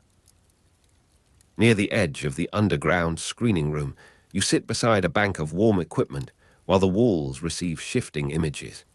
Screens light crowded rooms in distant districts, showing Katniss's face, Peter's face, and the dark shape of the Mockingjay between them. The air smells of hot dust, warmed plastic, and the faint oil used on the camera mechanisms. Film reels turn behind glass, producing a soft, circular whisper. On one monitor, black feathers lie against ash. On another, a white studio wall holds Peter in perfect focus. The images change without warning, and each transition leaves a momentary afterglow in your eyes. Cressida watches the sequence with the concentration of a director measuring rhythm. Around her, editors trim pauses, remove hesitations, and choose the instant when Katniss looks most directly into the lens. Emotion is genuine, but its journey through the world is constructed. Cressida's direction reveals how carefully the rebel message must be made. She asks Katniss to repeat certain movements, to face the light, and to speak after the camera has begun recording. The propos are not raw memories placed untouched before the districts. They are shaped objects, assembled from suffering, intention, timing, and the knowledge that a few seconds may determine whether an audience believes. Gale's anger is placed beside Katniss's sorrow, while Finnick's public charm is redirected toward the hidden injuries of the capital. The films use genuine emotion, but they also depend upon staging and editing. A damaged street is selected because its buildings create a visible pattern of violence. A pause remains because silence can communicate more than a paragraph. Katniss slowly understands that truth in wartime is not simply discovered. It is gathered, framed, and sent across the darkness. A discarded piece of film rests near your feet, its narrow surface catching the low light like a dark thread. Beside it, scissors, splicing tape, and handwritten notes have been placed in an orderly row. The work table is warm from the lamps, while the concrete beyond it remains cool beneath your shoes. Every small sound becomes clear in the quiet room. The click of a switch, the turn of a reel, the soft scrape of paper against paper. Through the ventilation grills comes a trace of smoke from a distant generator, mingling with the smell of glue. A monitor shows a close view of a feather, its black surface marked by a small crescent of ash. The image is held for 3 seconds, then replaced by the hospital ruins. Nothing in the sequence is accidental, yet the sadness within it cannot be reduced to arrangement. The association between Katniss and fire becomes central to the rebel message. Fire has followed her through the arena, the uprising, the destruction of District 12, and the ruined hospital at District 8. It signifies violence, but also illumination, warmth, transformation, and the refusal to disappear into darkness. The capital once used spectacle to contain her, dressing her in flames so that rebellion could be made entertaining. District 13 now turns the same association outward. Fire becomes a sign that the people of Panem can endure what was intended to consume them. The Mockingjay represents survival, memory, and refusal. Its wings suggest movement beyond borders, while its dark feathers preserve the marks left by smoke. Katniss carries the symbol because her life has already passed through fire, although the symbol gradually becomes larger than the person who bears it. A warm draft reaches you from a maintenance passage, carrying the smell of coal and wet stone. It touches the ash caught in the folds of a black feather and lifts one small particle into the light. The feather turns slowly before settling again against the table. Nearby, a lamp gives off a low electrical buzz, and its metal casing holds the heat of many hours. Shadows move across the concrete whenever someone passes beyond the open door. The surfaces around you are plain, but the images projected upon them bring distant flames into the underground rooms. A red glow flickers across Katniss's face, followed by the pale brightness of snow, then the grey of hospital dust. The sequence never repeats exactly. Fire changes color as it crosses different memories, and the Mockingjay changes meaning whenever another district sees it in the middle of its own ruin. Katniss learns that a symbol can be both a burden and a shared language. As the Mockingjay, she is expected to embody the losses of people she cannot meet and the hopes of districts she cannot visit. Her face appears on walls, screens, hidden leaflets, and pieces of cloth passed quietly between strangers. Each use makes the symbol more powerful, but each use also removes some part of her private self. Katniss remains aware of the people behind the image. She remembers Prim, Rue, Peter, the victors, and the families whose names never reach a broadcast. The Mockingjay carries their memory without being able to speak every name. Its refusal is shared because many people recognize their own endurance within it. Katniss does not own the symbol once Panem begins using it. She becomes its most visible form, while the meaning belongs to everyone who survives. Outside the screening room, the corridor has grown quieter, and the concrete floor gives back only the faintest trace of your steps. A ventilation fan turns above you with a slow, even rotation, stirring air that smells of dust and cooled metal. Through a half-open door, screens continue to light crowded rooms where people lean toward the rebel signal. Some faces are old, some young, and some remain hidden beneath hoods or blankets. A child sleeps against an adult's shoulder while Katniss speaks on the wall. In another room, Peter's broadcast is being replayed beneath the same blue light.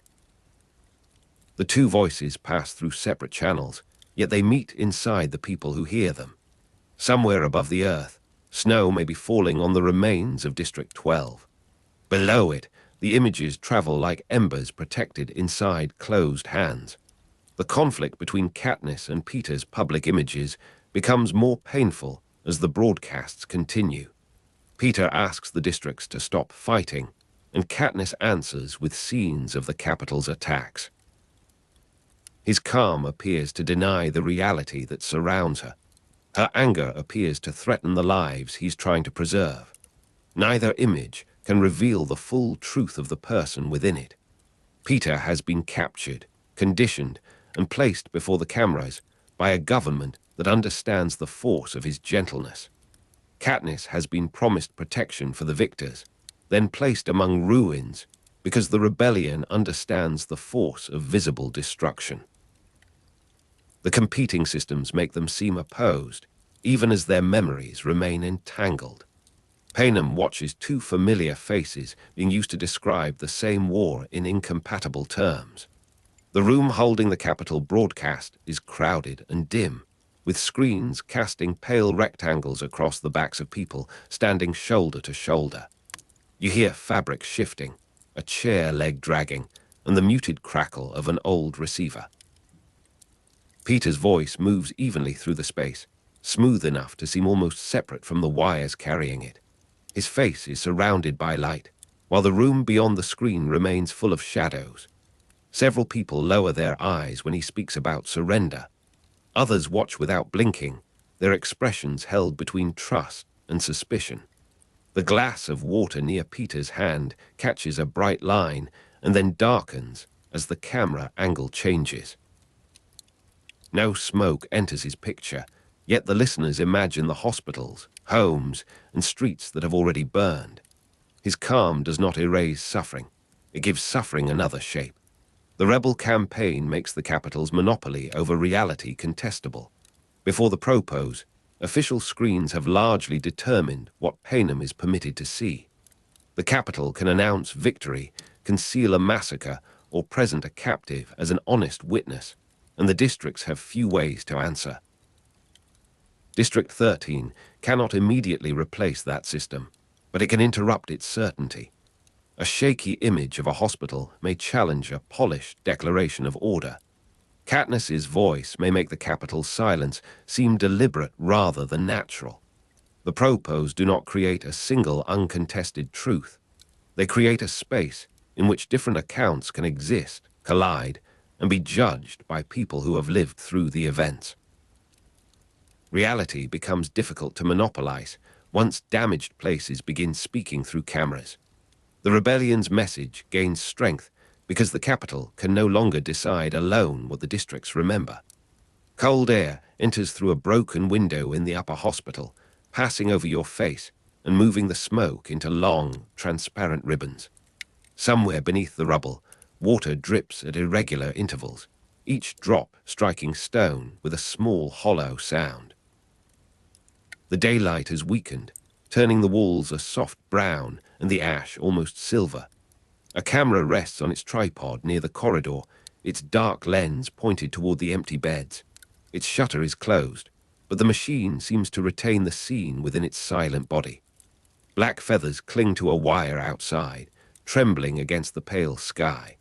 The hospital smells less sharply of burning now, although the smoke remains inside the curtains and cracks. Katniss stands among these traces, neither clean nor protected, while the ruined building gives her a place where grief can become precise.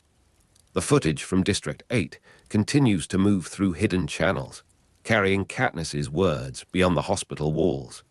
In distant districts, people watch the recording on screens powered by stolen batteries, salvaged generators, or machines concealed beneath work tables. Some transmissions last only long enough to show her face before the signal fails.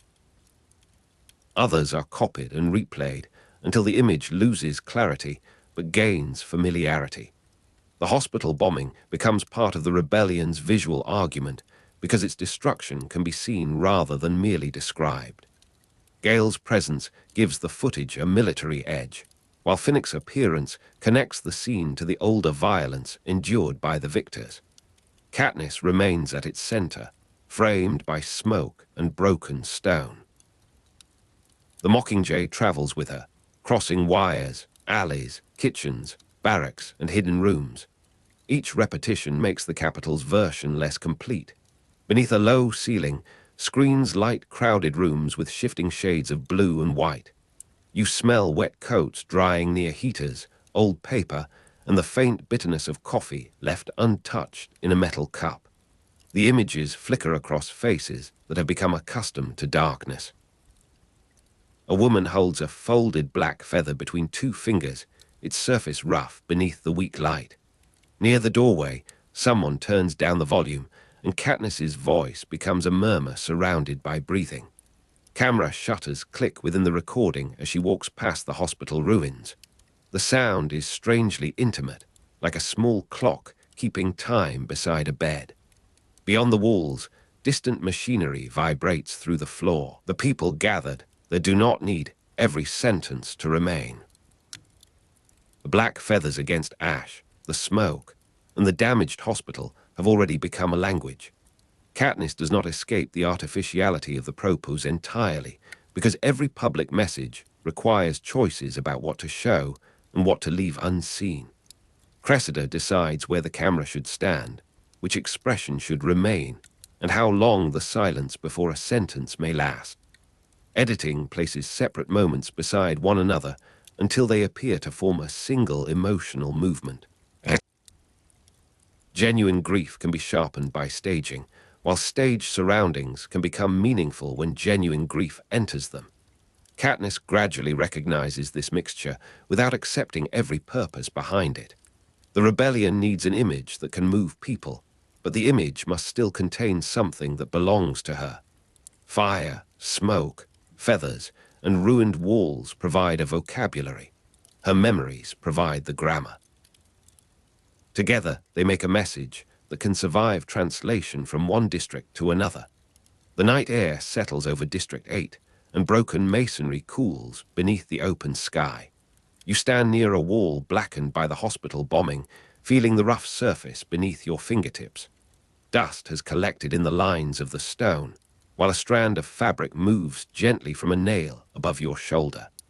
The smell of smoke is thinner now, mixed with rain beginning somewhere beyond the ruined buildings. A portable lamp throws a small pool of amber light across the ground. Inside that circle, Black feathers show their individual fibers and tiny marks of ash. Beyond it, the street recedes into darkness where damaged windows hold no reflections. The cameras wait in their cases, their metal edges cold from the evening air. Katniss's words have gone ahead of you through wires and hidden rooms, leaving the ruins quiet, but no longer invisible. The Mockingjay becomes a public voice, because Katniss's private losses find a place within the visible history of Panem. Her grief is not emptied by becoming political, although it is exposed to people who cannot know its exact shape. The rebellion names her as its symbol, and the districts begin to place their own dead beneath that symbol. The capital answers with Peter, whose captivity turns affection into a weapon against resistance. Between them, the media systems of Panem compete to define courage, safety, memory, and the meaning of survival. Katniss understands that the battle is fought through weapons and broadcasts together. A message can travel farther than a soldier, while a single image can alter what an entire district believes possible. The hospital ruins, the fire, the feathers, and the voice form one unfinished argument. The argument says that reality may be wounded without belonging forever to those who caused the wound. In the underground rooms, the last screens remain awake after the technicians have left. Their light lies across the floor in narrow rectangles, and the surrounding darkness feels softer than before. You hear the quiet ticking of cooling equipment, the distant movement of a lift, and the steady circulation of air through the vents. A few feathers rest beside the camera shutters, black against the pale table. Ash has entered the seams of the studio despite the effort to keep everything clean. On one screen, Katniss stands beside the ruined hospital. On another, Peter sits beneath the Capitol's lamps. Both images fade gradually, leaving grey surfaces and small reflections. The Mockingjay remains between them as a burden carried by one person and a shared language spoken by many. Above District 13, Panem waits in darkness, no longer certain that the capital alone can tell it what is real. You stand beneath the pale lights of a Capitol studio where every surface has been polished until it reflects the controlled brightness of the room. The cameras wait in silence, their dark lenses directed towards the chair prepared for President Snow. Behind you, velvet curtains fall in heavy folds, absorbing the smallest movement and returning only the faint rasp of fabric against fabric. The air carries the dry scent of powder, warm electrical equipment, and flowers arranged far beyond their natural season. A producer speaks through a concealed earpiece, though the words arrive with a slight delay, softened by wires and distance. The voice seems to belong to the room itself, calm and bloodless, instructing everyone where to look and when to breathe. Snow sits with his hands resting lightly upon the desk, dressed in white against the darker red of the Capitol seal. He appears less like a politician than a figure carved into the furniture of government. The broadcast begins, and the Capitol presents Snow as the guardian of order. His voice moves evenly through the districts, describing stability as though it were a shelter already built around every household. You hear familiar words arranged into a reassuring pattern, with peace placed beside obedience and obedience placed beside food. The message suggests that disorder has entered Panem only because rebellion has disturbed the proper movement of authority. Snow does not need to shout, because the machinery around him has already made his meaning enormous. His image passes through television towers, recording rooms, relay stations, and guarded offices where technicians watch the signal for weakness. The screen gives his face a smoothness that ordinary rooms cannot provide. His expression remains measured, his pauses carefully preserved, while the suffering outside the studio disappears behind the certainty of the transmission. Around the Capitol, families gather before their televisions, some in elegant rooms and others in cramped apartments assigned to workers. They receive the same Snow, presented as patient, necessary, and protective. In districts where electricity fails, the speech arrives in fragments or through communal radios whose speakers crackle beneath the weight of static. Information travels unevenly between districts, depending upon power, repairs, patrols, and the loyalty of local officials. One household hears the opening statement clearly, while another receives only a broken sentence about security. A third hears the conclusion hours later, carried by a recording copied from a damaged broadcast. The unevenness matters, because authority depends not only upon what is said, but upon who can hear it when they hear it, and what has already happened before the words arrive. You leave the studio through a corridor lined with mirrors, and each reflection gives you another version of the same performance. Snow appears in one panel as a statesman, in another as a fatherly guardian, and in a third as a distant emblem. Beyond the polished walls, the wider struggle continues through food, weapons, transport, and communications. A message cannot travel without fuel, a transmitter cannot operate without power, and a starving population cannot easily sustain a revolution. The media war is therefore inseparable from the physical war. Every broadcast requires vehicles to carry equipment, soldiers to protect relay points, engineers to repair cables, and stores of food to keep the workers awake. In District 13, messages are prepared below ground, where schedules are drawn beside maps of ammunition routes and grain reserves. The people who edit a speech may also be counting medicine, checking batteries, or assigning guards to a tunnel entrance. District 13 edits and schedules its messages as carefully as the capital. Its leaders understand that spontaneity may seem honest, but timing determines whether a statement reaches a district before or after its next raid. The rebel command studies audience numbers, transmission windows, and reactions reported by hidden contacts. Images are selected for their emotional force, while language is adjusted to make uncertainty appear disciplined rather than dangerous. Katniss is brought before cameras because her face has already traveled further than any order. You watch her enter ruined places, stand among exhausted civilians, and carry the burden of appearing certain while fear remains close beneath her skin. She is pressured to perform certainty despite fear and trauma. Every hesitation is treated as a problem of presentation, every silence as a possible failure, and every expression as material that can be shaped into a symbol. A commander asks for conviction, while a camera waits for grief. A director requests anger, while the people around Katniss are still searching for water, bandages, and the names of those who have disappeared. In one recording, she stands beside a damaged hospital and speaks of the capital's violence. Smoke lies behind her, but the scene is arranged so that it remains visible without hiding her face. Image becomes useful because it appears unplanned, though much of its journey has been arranged. Transport carries the crew through dangerous roads, guards clear a position, technicians adjust the sound, and editors decide which pain will remain. District 13 broadcasts civilian suffering as evidence against capital rule. Burned homes, crowded wards, empty schools, and frightened families are placed before the districts as proof that the promised order has become a method of destruction. You see the hospital corridors under harsh lamps, where disinfectant stings your nose and the floor remains wet from hurried cleaning. Curtains divide beds, but voices pass through the fabric in murmurs interrupted by coughing. A nurse moves between patients with a tray of instruments that glint beneath the fluorescent tubes. Her shoes make a soft, regular sound against the floor, each step measured by the need to remain useful.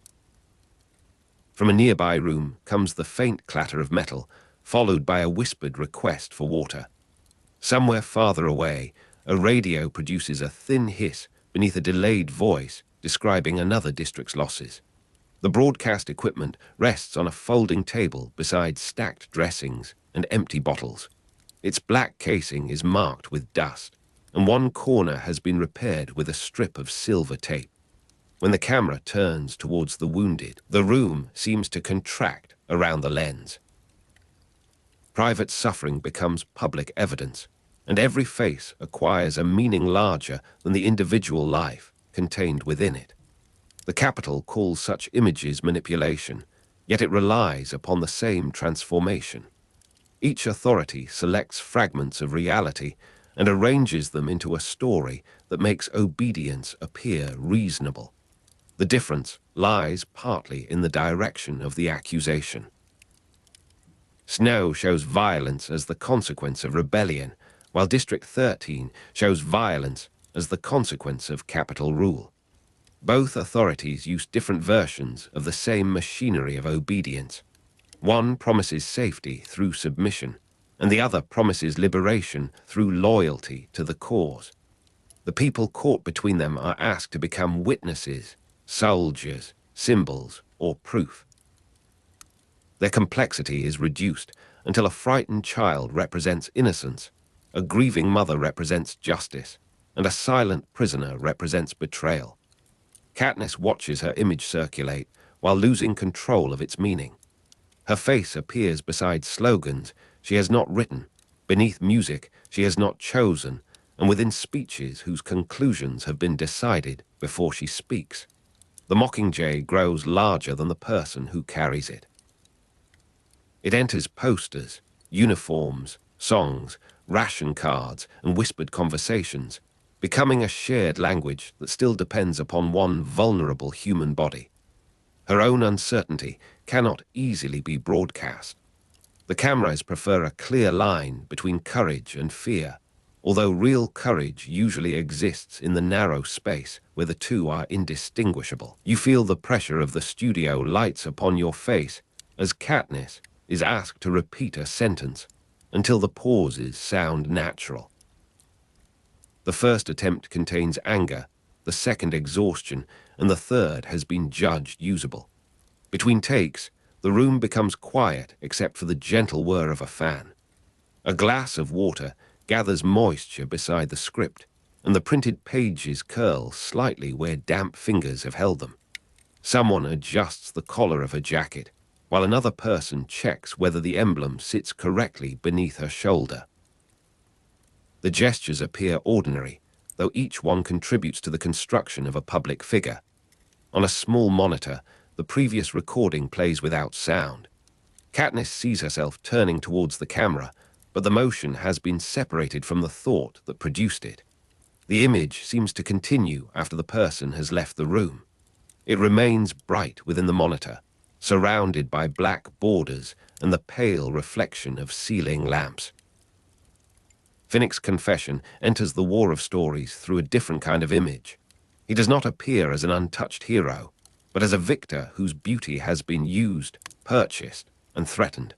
You watch him speak with a controlled weariness that no costume can conceal. His polished appearance belongs to the Capitol, yet the words beneath it expose the price demanded for remaining alive. Finnick's confession turns the victors into witnesses against the system. The survivors once displayed as evidence of Capitol generosity now speak as evidence of its cruelty. He describes the Capitol's sexual exploitation and political blackmail, explaining how powerful citizens received access to victors, while the victims were threatened with harm to their families. The details are not offered as spectacle. They are presented as a structure of coercion, a system in which private shame becomes a weapon held by the state and its favored guests. Private abuse becomes part of a public indictment of the regime.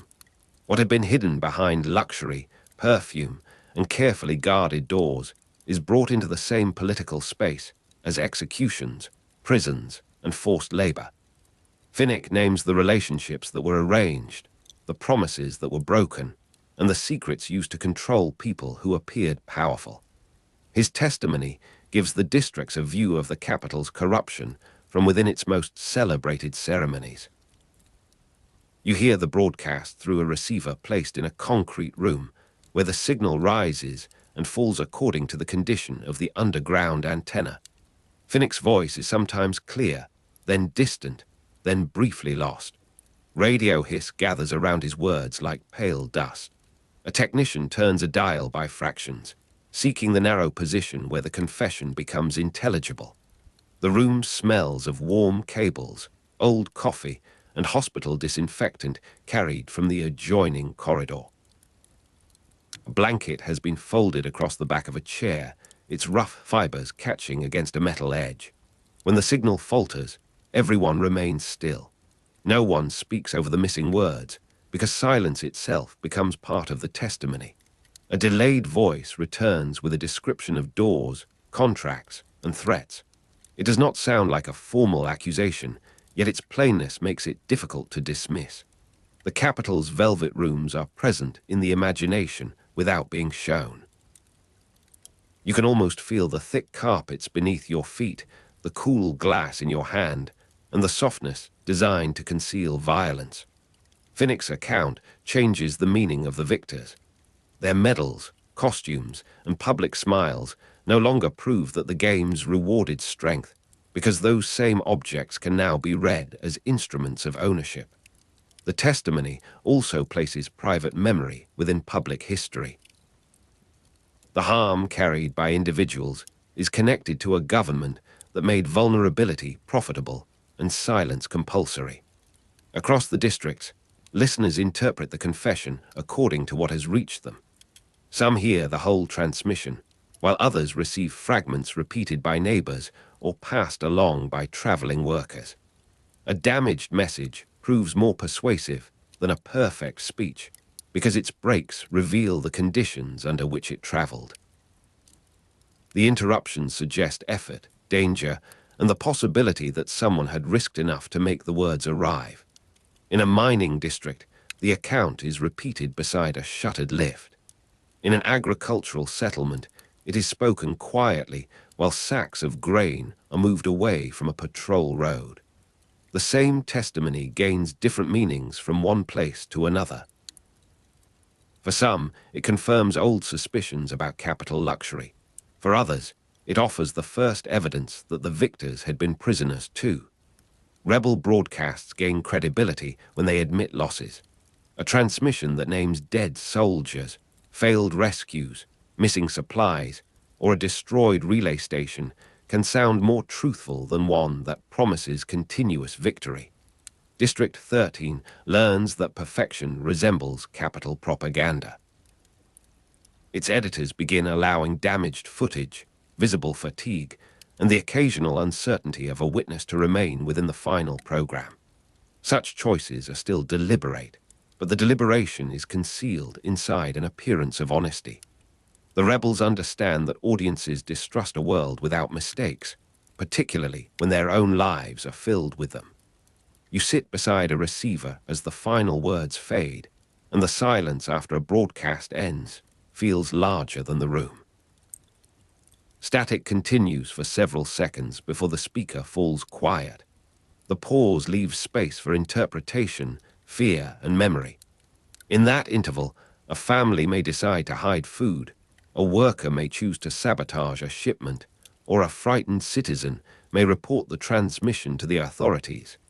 A broadcast can inspire resistance while exposing civilians to retaliation. The same sentence that gives courage to one district may identify another as disloyal and bring soldiers to its streets.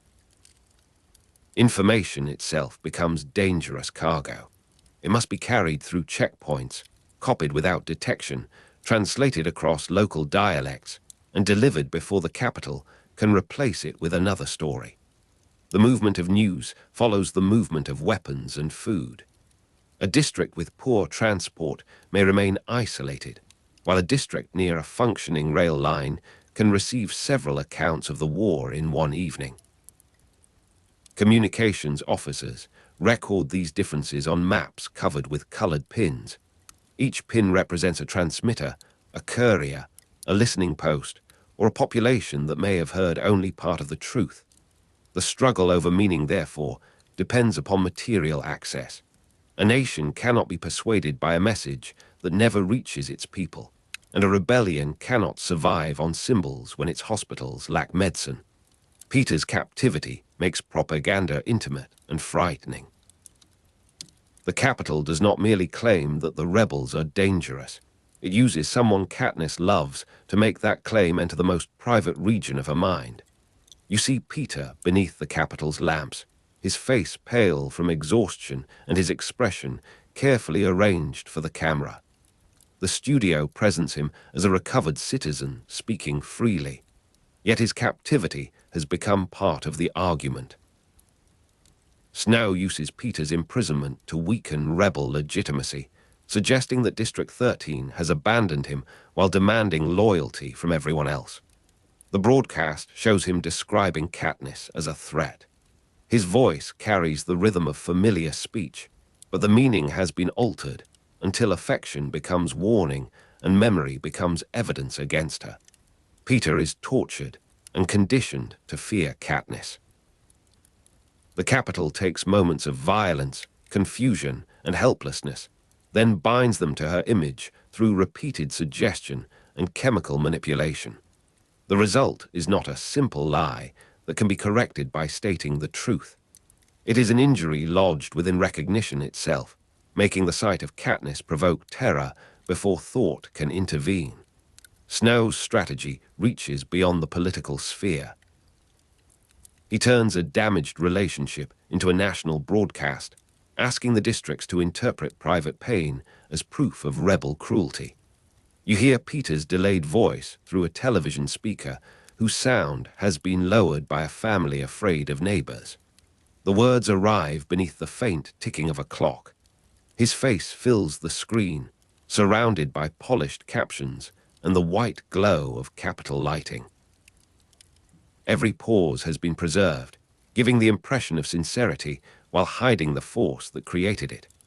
The room where you stand contains a narrow bed, a chipped basin, and curtains that move whenever the heating system begins. Dust gathers along the window frame despite the careful work of someone who cleans there each morning. A hospital smell drifts through the corridor, sharp with disinfectant and softened by the stale warmth of closed rooms. Beneath it lies the faint odor of wool, metal, and bread kept for later. When Peter says Katniss's name, the sound changes the air. It carries recognition and danger together, as though a familiar doorway has opened onto a place where no one can safely enter. The screen remains bright after his statement ends.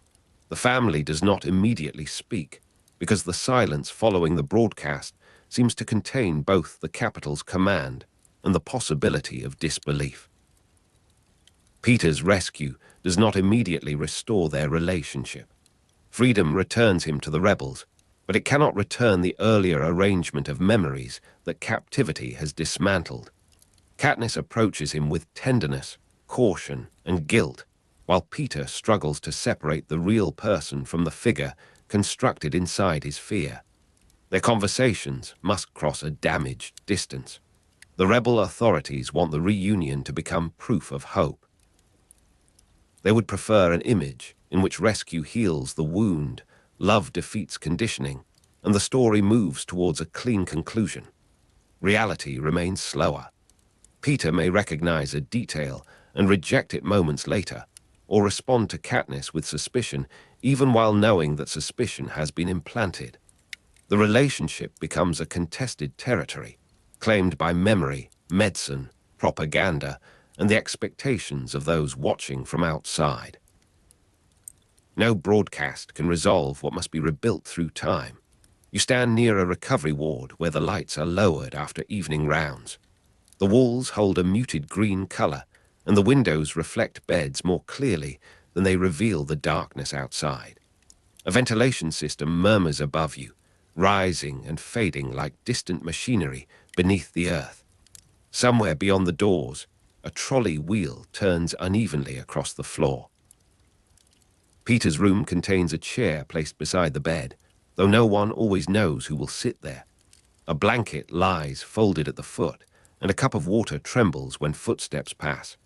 The smell of disinfectant is strongest near the doorway, while the air beside the window carries a colder trace of stone and rain. The curtain hangs motionless, heavy with dust and careful washing. A radio has been left on at low volume, producing fragments of speech between stretches of hiss. Names from distant districts appear and disappear within the static. No one in the ward mistakes recovery for return to the past. The quiet routines of medicine continue, while the public story waits for a more satisfying shape. Katniss is asked to visit the camera again because the rebels need her image to answer Peter's image. The two broadcasts have become an argument staged through the faces of people who cannot control its terms. She watches recordings of herself and of Peter, searching for the point where a person ends and a symbol begins. The distinction cannot be located in a single expression. Capital and rebel media both simplify people into usable symbols.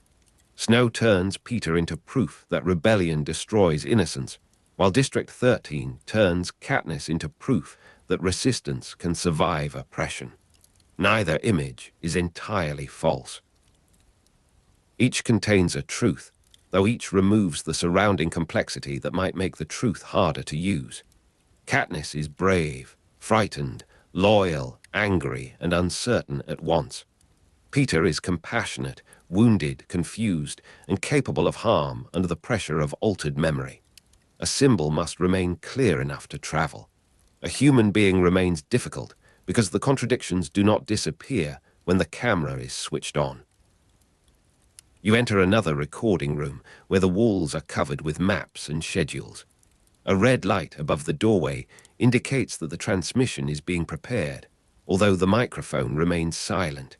Paper rustles across the table, marked with times, district codes, and notes about available power. Someone has written a sequence of names beside a column labeled transport. The floor is cold through the soles of your shoes. A cable runs beneath a strip of tape, and a small fan stirs the edge of a photograph without moving the heavier documents. In the corner, a technician listens to a test signal through headphones. The sound leaks faintly into the room, a thin electronic pulse followed by a breath of static. Voices are delayed by the route they travel. A speaker in District 13 may hear a sentence after a relay has already failed, while a listener elsewhere receives only the final syllables. The machinery gives no sense of the people waiting beyond it. Their faces remain absent, though the success or failure of each signal may determine whether they hide, march, trade, or resist. The danger is visible in both systems. When people become instruments of a story, their suffering may be valued according to its usefulness rather than its reality. Katniss understands this without always being able to resist it. Her anger can expose the capital, yet the rebels may also use that anger to make her more effective as an emblem. Finnick's testimony reveals another part of the same machinery. The capital does not only control public speech, it controls what people dare to say privately, because secrets can be turned into weapons. The confession makes the victors witnesses, but it also makes them vulnerable again. Once their experiences are broadcast, strangers may know the shape of their humiliation without understanding its weight.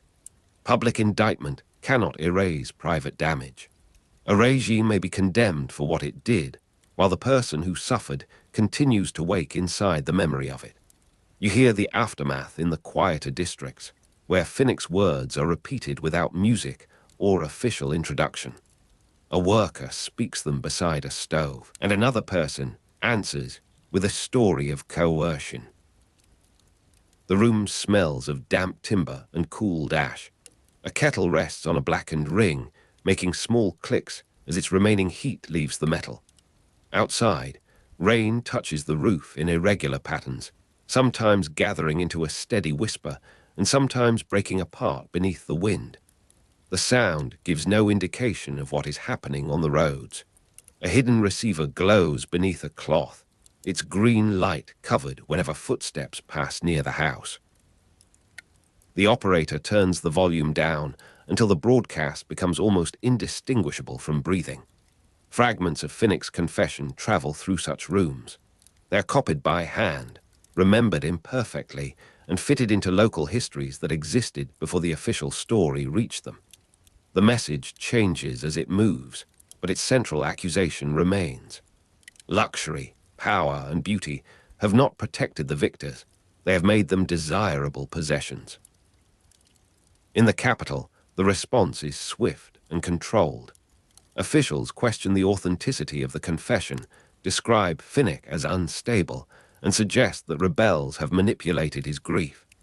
The rebuttal appears beside images of orderly streets, clean uniforms, and children receiving carefully rationed sweets. The capital tries to place corruption outside itself, locating it in individual weakness or rebel invention. The more polished the answer becomes, the more it resembles the structure Finnick has described. A perfect statement cannot easily explain why so many people recognize pieces of their own experience within the accusation. Katniss's broadcasts continue, but the meaning of her image shifts among the districts. Some see a commander, some a victim, some a weapon, and some merely a young woman being asked to carry a country's fear. She cannot decide how others will read her. The camera records what is visible, and the editors supply what is missing, leaving her with less control each time the image travels farther. District 13 begins to understand that admitting losses can preserve trust. A failed operation, honestly described, may persuade more effectively than a sequence of triumphant reports. Yet honesty carries a cost. To admit weakness is to tell the capital where resistance is fragile, which roots are exposed, and which communities may be frightened enough to surrender. Every broadcast is therefore a calculation between truth and protection. The editors must decide which suffering can be shown, which names must be hidden, and which silence may keep civilians alive. You walk through a communications chamber after midnight, when the operators have lowered their voices and covered the brighter lamps.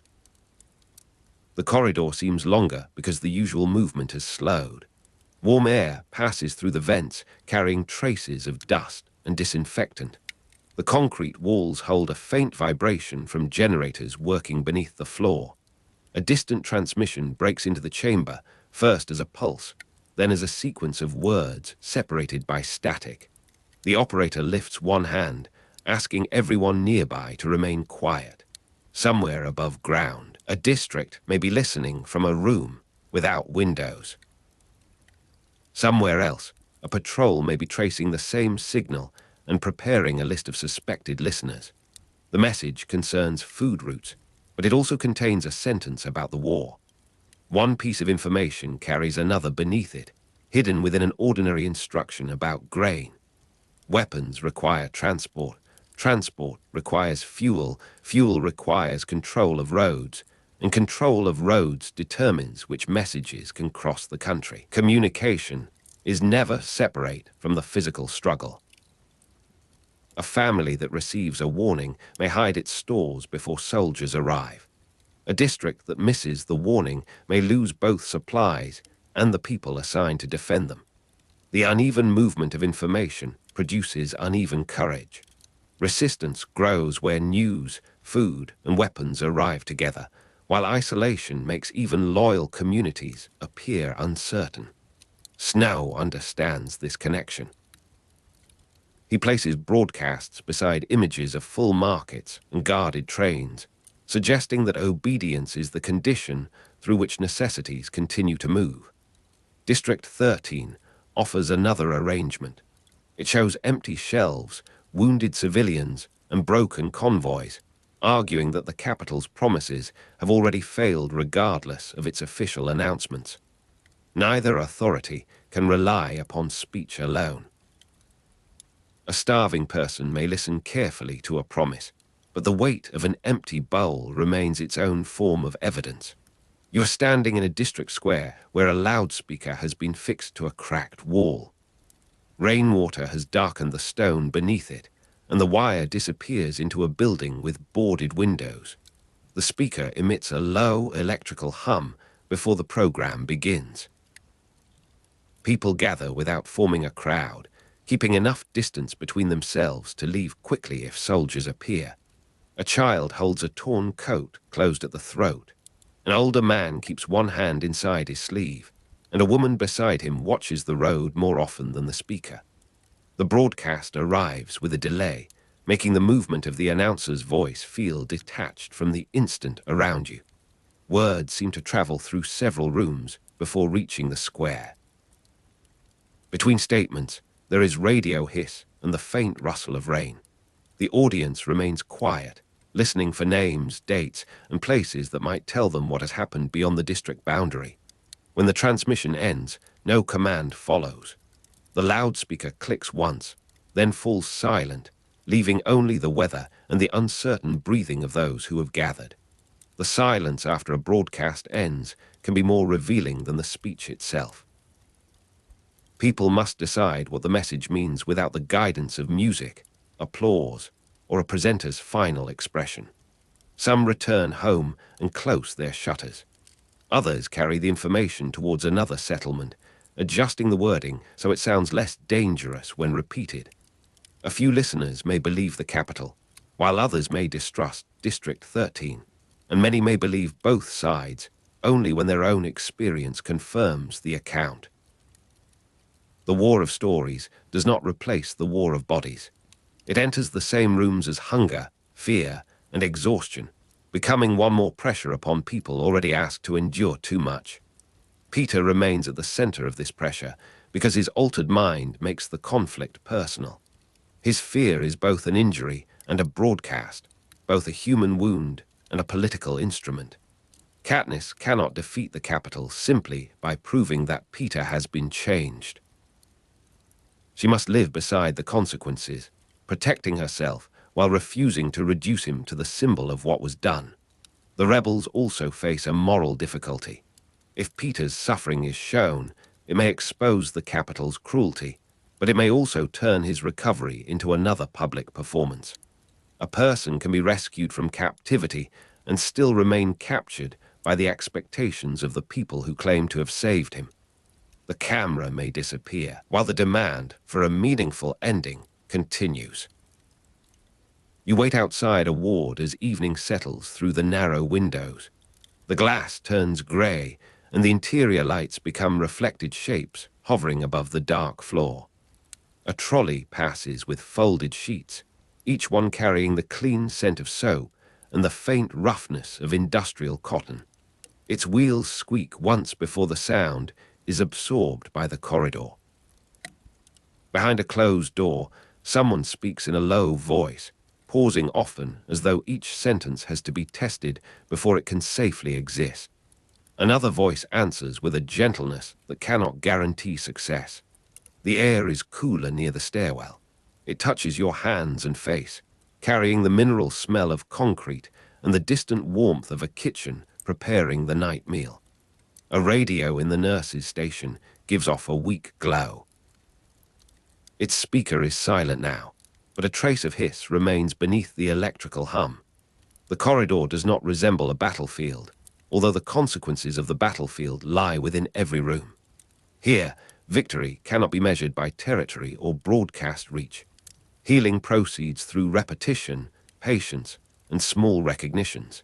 It resists the speed required by propaganda, where every event must immediately become evidence of a larger cause. The capital wants Peter's fear to discredit the rebels. District 13 wants his rescue to confirm its own moral authority. Peter himself exists uneasily between these demands. Katniss is placed in the same position. Her grief is genuine, yet it is also filmed.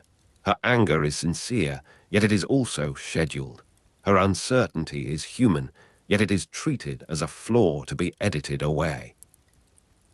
The burden of the Mockingjay becomes heavier because the symbol is expected to remain steady, while the person beneath it changes from hour to hour.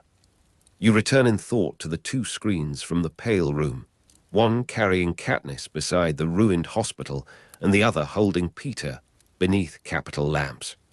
Between those images lies the whole contest over reality.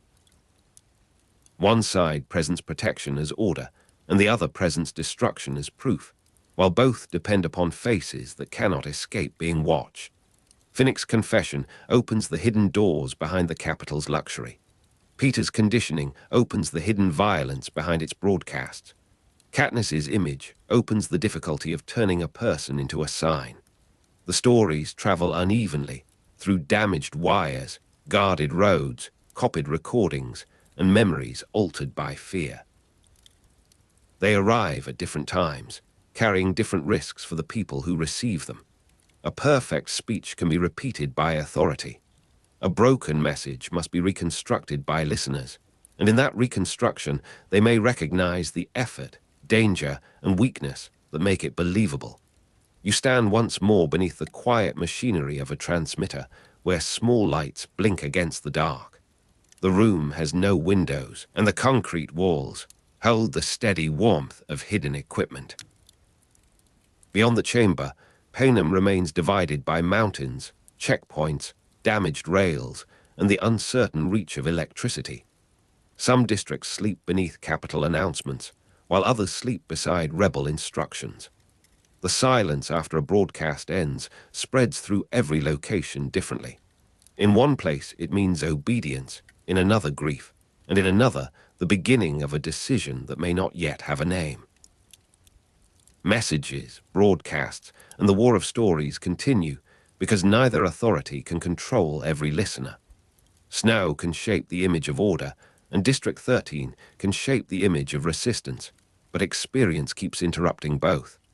The people of Panem carry those interruptions in their bodies. They remember empty shelves, burned hospitals, missing children, forced smiles, delayed voices, and the private harms that have finally entered public speech. You remain among them in the darkness, hearing the faint radio hiss diminish until only the quiet machinery remains. The country waits between competing versions of truth, listening for the next signal. The next signal arrives before dawn, carried through the districts by damaged transmitters and patient voices. You stand beneath a shuttered station window as the message describes another bridge severed, another depot emptied, and another local office forced to surrender its records. Rain has darkened the stone beneath your boots, leaving narrow mirrors between the broken paving slabs. Above you, the Capitol windows remain closed behind metal shutters, and the buildings hold the night like immense, unlit theaters. Sirens move between the tall facades, sometimes near enough to vibrate in your ribs, sometimes distant enough to resemble a long complaint beneath the city. Cordite clings to the wet air, mingling with the mineral scent of soaked stone and the sour odor of trapped smoke. Falling ash settles along the ledges, softening the hard geometry of the streets. Somewhere beyond the square, a door closes carefully, and the sound travels through the darkness with unusual clarity. The rebellion no longer depends upon a single front, because every useful structure of the capital has become a possible point of pressure. Rail junctions are attacked at night, supply convoys vanish along familiar roads, and local officials discover that their authority ends where the armed districts begin. You pass a railway office whose doors hang open beneath a torn seal. Inside, filing cabinets lie overturned, their papers swollen by rain, while a wall map bears fresh marks around routes that once carried grain, weapons, and soldiers. The attack has not merely damaged the railway, it has interrupted the confidence that the railway represented. In one district, workers occupy a communications tower and broadcast the names of prisoners. In another, miners block the road to a regional administrative center. Each action is small beside the machinery of Panem, yet together they loosen the joints holding that machinery upright. You move through the changing country with the sense that rebellion has become less like a rising tide and more like damp entering every wall. Morning arrives reluctantly through a veil of grey cloud. The streets smell of coal dust, wet canvas, and cold iron, while water drips from cables stretched between buildings. Shuttered Capitol windows reflect the pale sky without revealing the rooms behind them. A siren passes between tall buildings, its note narrowed and sharpened by the stone corridors of the city. Under an archway, smoke has gathered without dispersing, turning the air thick and faintly bitter. Ash rests on a windowsill beside a dead flower, and the petals have taken on the color of old paper. Your coat carries the coolness of the rain, and the damp fabric presses gently against your shoulders. Far away, masonry collapses with a low, patient rumble, followed by the smaller sounds of glass and gravel settling into place. District 2 becomes strategically important because its installations command roads, weapons, training grounds, and the trained men who understand the capital's methods from within. Its allegiance offers more than territory. It gives the rebellion access to the architecture of war. You stand near a quarry road where steep walls rise on either side, pale and scarred from years of cutting. Beyond the quarry, military compounds occupy the hills, surrounded by fences, watchtowers, and concrete barriers. District 2 has supplied the capital with peacekeepers and officers, and its installations contain armories whose doors are thicker than those of ordinary buildings. Every map seems to place District 2 at the center of several possible futures. If the rebels take it quickly, their forces may move towards the capital with greater speed. If the fighting becomes prolonged, the same fortifications may turn into a graveyard. You hear the distant clank of chains, the measured movement of vehicles, and the low voices of soldiers preparing themselves beneath a colorless sky. Thin sunlight touches the quarry walls and reveals hundreds of horizontal lines where stone has been removed. The wind travels over the ridges with a dry, rasping sound, carrying powdered limestone across the road. Wet patches remain in the hollows, reflecting the dark silhouettes of watchtowers and antennae. A smell of machine oil hangs around the military gates, though rain has washed the dust from the guardrails. Canvas covers lie folded beside ammunition crates, their surfaces rough and cold when your hand brushes against them. On the far slope, a line of abandoned barracks stands behind wire, its windows shuttered and its roofs silvered by moisture. Nothing moves there except a loose strip of metal which taps against a post whenever the wind changes direction.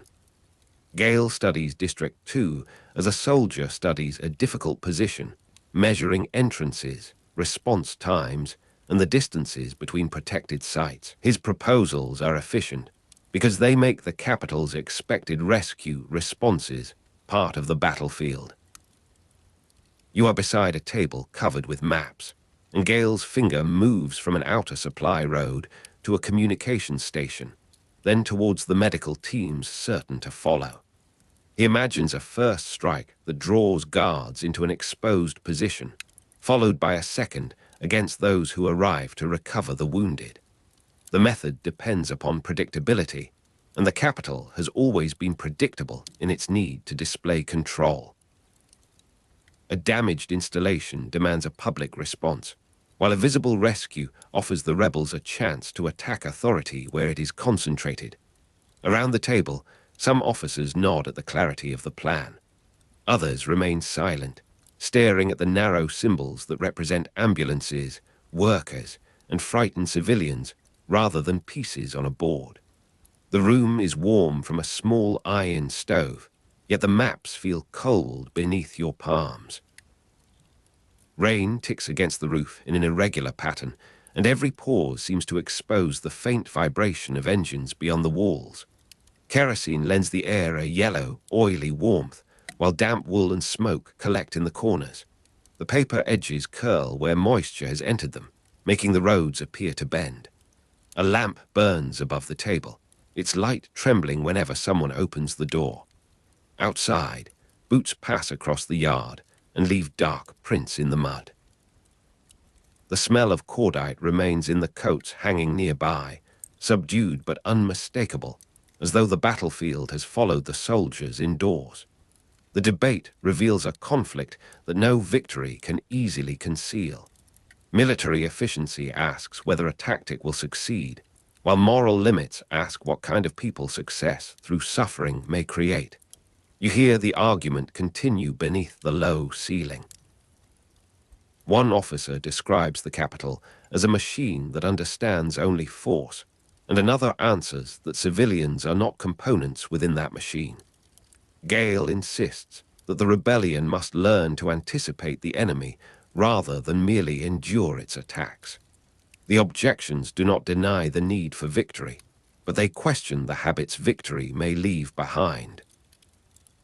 A strategy can be brilliant in an empty diagram and terrible when placed among families carrying blankets, children searching for parents, and medics bending over the wounded. The discussion circles the same hard question without settling it: whether defeating oppression permits the rebels to borrow its methods for a little while. Evening gathers around the command post, turning the windows into black rectangles. Rainwater slides down the glass in long, wavering paths, and the lamps inside form blurred gold streaks upon the floor. The stove exhales a faint smell of rust and ash. Wet stone cools the air wherever the door opens, and the room fills briefly with the distant wail of sirens between tall buildings. Smoke from the chimney catches beneath the cloud and drifts back over the roofs, unable to escape. Tiny flakes of ash enter through a gap in the frame and settle upon the maps. You brush one away, leaving a grey smear across a road leading west. Katniss carries another kind of force, one that cannot be measured by roads taken or installations destroyed. Her image gives the rebellion a human center, while Gale's military role gives it direction, and the two visions imply different meanings of victory. You move through a settlement where a painted Mockingjay covers the side of a warehouse. The figure has been redrawn many times, so its black wings overlap older outlines and cover the names of people taken by the capital. Children carry scraps of red cloth, and older workers speak quietly beside the loading platforms. Katniss is absent from the street, yet her presence remains in every gesture that refuses the old obedience. Gale's name travels differently, attached to plans, patrols, routes, and decisions that must be made before darkness. The rebellion needs both forms of strength, though they lead towards different futures. One seeks to preserve the meaning of a person, while the other concentrates upon the conditions necessary for winning. Cold air moves through the warehouse doors and touches your face with the smell of rain and timber. The floor is ridged with old tracks from carts, and shallow puddles hold fragments of red paint. A damaged loudspeaker clicks occasionally above the entrance, releasing a breath of static before falling silent again. Outside, the shutters of nearby shops hang unevenly, and their metal surfaces gleam beneath the street lamps. The sound of hammers travels from a distant barricade, joined by the soft scrape of sand being poured into sacks. Smoke remains trapped beneath the awnings, where it turns the lamplight brown. Ash collects in the gutters beside leaves, paper, and a single child's wooden whistle. With District 2 secured, rebel forces advance towards the capital along roads that once carried the authority of the state. The movement appears decisive on distant maps, but each mile contains resistance, confusion, and the remains of people unable to move with the armies. You ride in the rear of a supply vehicle through a landscape stripped of ordinary signs. Fields lie beneath blackened stubble, village squares contain broken statues, and railway stations have lost the clocks that once regulated every arrival. Rebel flags hang beside damaged capital emblems, their fabrics soaked and heavy.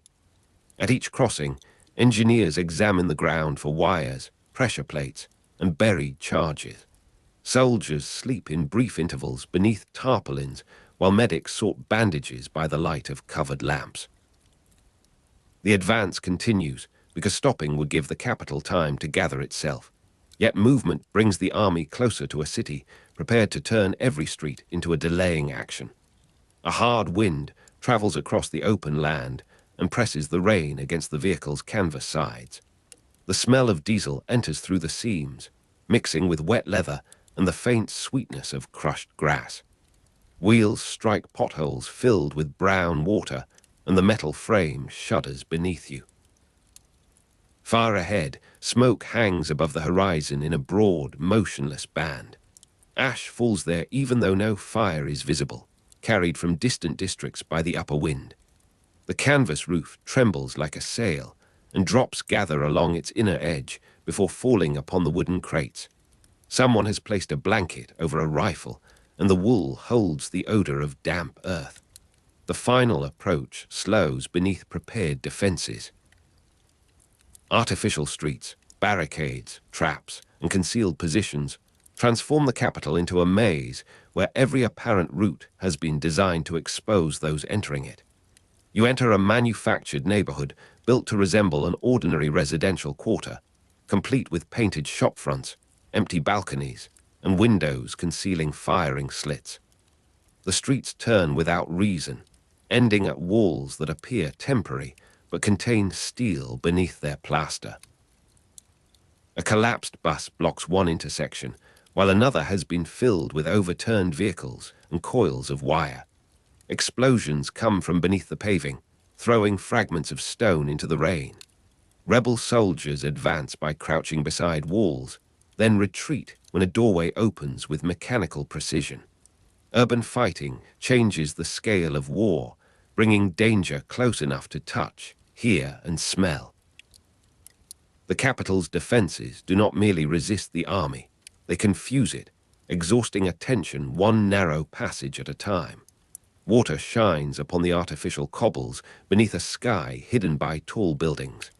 Shuttered capital windows rise on both sides, their metal slats patterned with rain. Sirens echo between the facades until separate sounds become one continuous vibration. Cordite lies over the scent of wet stone, and trapped smoke drifts from a courtyard where a vehicle burns without visible flame. Ash moves along the gutters in small grey spirals. Broken glass crunches beneath your boots, though the rain softens each step.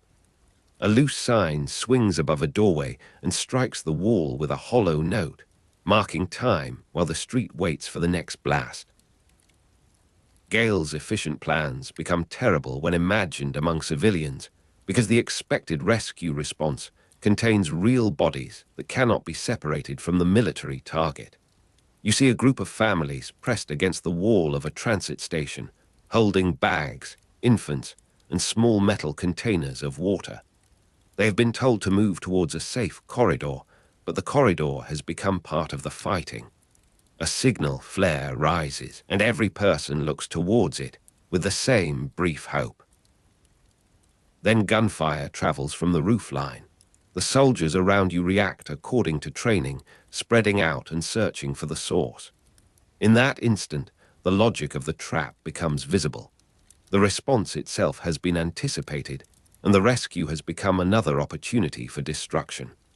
Gale's voice is not present, yet the structure of his thinking hangs over the scene, clean and orderly, until human fear gives it weight. Moisture beads upon the station's tiled walls and gathers in the shallow grooves between the floor panels. The air tastes of soot, metal, and the sharp residue of explosives. A child's woolen hat lies near a bench, darkened by water, while a torn suitcase rests beneath a timetable showing routes that no longer operate. Fluorescent lights flicker overhead, giving every face a pale, uncertain color. Outside, sirens pass between tall buildings, their reflections sliding across the wet tiles. Smoke has entered through a broken ventilation grill and remains suspended near the ceiling. Falling ash settles on the station signs, muting their letters beneath a fine grey veil. Peter remains vulnerable because his conditioning has damaged the connection between memory and trust. His presence keeps the military advance tied to psychological harm, even when the rebels speak of liberation and the capital begins to collapse. You walk beside Peter through a temporary shelter beneath an abandoned museum. He moves carefully, with his attention divided between the present corridor and the images forced upon him by the capital. A familiar face can become a threat within his mind, and a harmless gesture may summon the violence of another place. The people around him lower their voices when he passes, not from fear of Peter himself, but from uncertainty about what suffering has made possible. Katniss remains close enough to steady him, though her own grief and exhaustion leave little strength to spare. Victory cannot be considered complete while the mind of one wounded person still contains the enemy's voice. The museum basement smells of plaster dust, damp cloth, and old wood. Water seeps through the foundations and forms dark fans along the walls. A row of display cases stands empty, their glass clouded by smoke. Somewhere above, footsteps cross the galleries, followed by a dull impact and the shiver of dust from the ceiling. Emergency lamps cast narrow pools of amber light across the concrete floor. Peter's breathing is quiet but uneven, and the sound seems louder whenever the corridor falls still.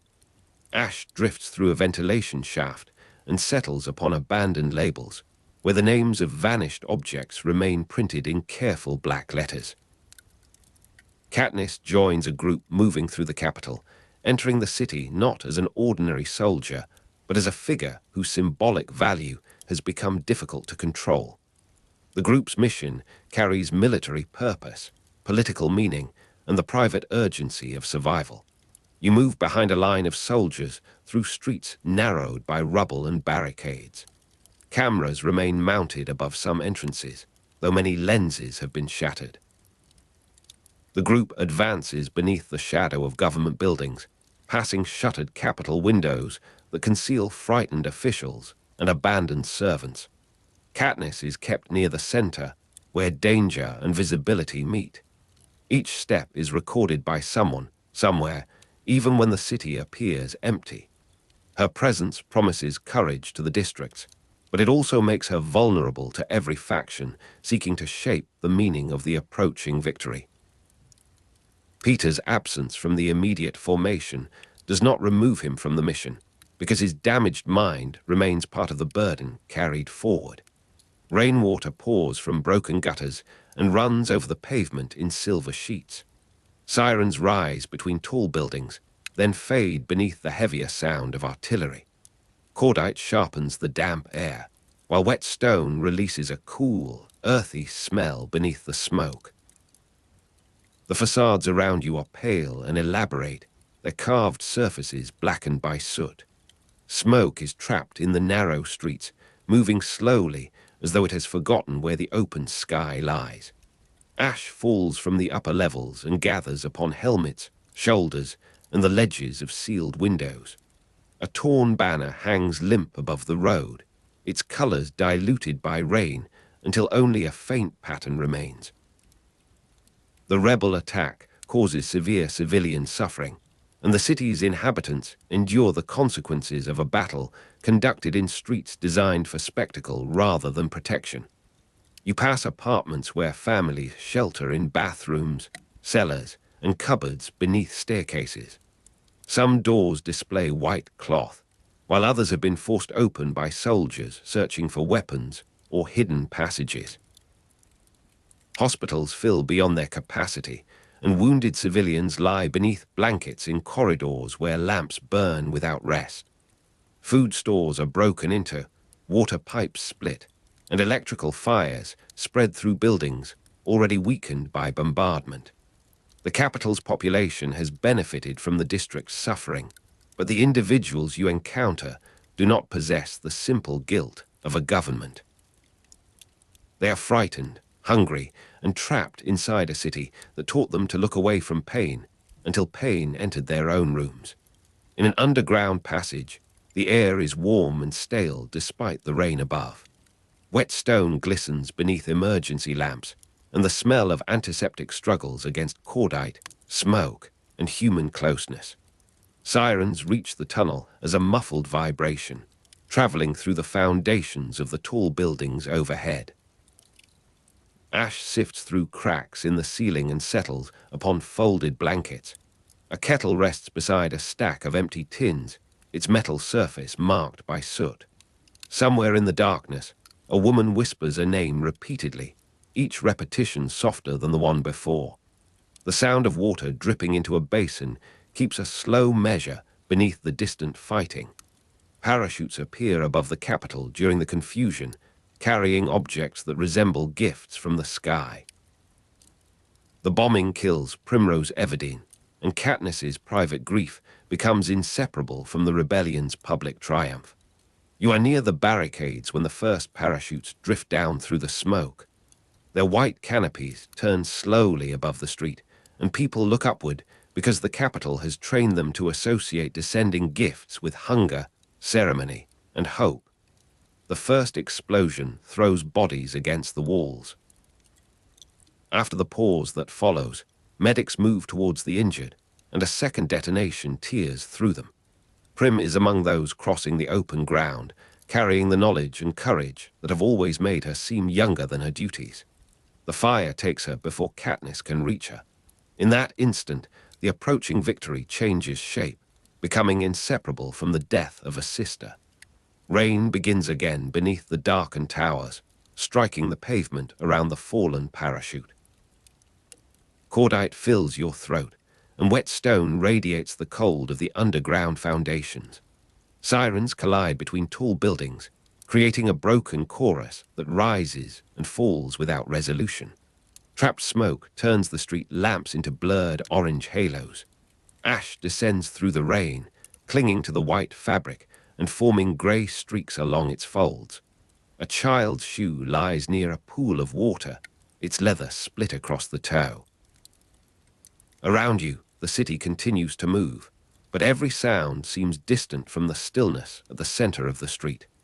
The novel links the bombing to tactics resembling Gale's proposals, yet it does not prove that Gale designed the weapon or ordered the attack. The uncertainty matters because responsibility can remain morally significant even when direct authorship is unestablished. You stand among the surviving soldiers as the circumstances are reconstructed through fragments, reports, memories, and the cold language of military analysis. The parachutes were arranged to exploit expectation, and the second explosion was timed to strike those who responded to the first. The resemblance to Gale's proposed tactics is impossible to ignore, but resemblance is not proof. No document establishes that he created the device, and no clear command places the decision in his hands. Nevertheless, Katniss hears the shape of his reasoning within the method, and the association becomes another wound. A person may remain legally distant from an act while becoming morally entangled with the way of thinking that made it conceivable. The corridor where the reports are read smells of damp paper and extinguished lamps. Water has entered beneath the door and spread across the concrete in a thin, reflective skin. The pages tremble whenever the artillery sounds, and ash marks the corners where someone's hand has rested. Smoke from the city presses through the ventilation system, carrying a bitter trace of burning fabric. Beyond the walls, sirens echo through the tall buildings, softened by distance, but never fully disappearing. A shuttered window admits a narrow line of grey daylight, which lies across the floor like a blade dulled by dust. Gale's military role and Katniss's symbolic role now separate more sharply. He remains connected to systems of calculation, while she is forced to carry the cost of every calculation into the center of public memory. You walk through a command room where officers speak of positions gained, routes cleared, and enemy formations breaking apart.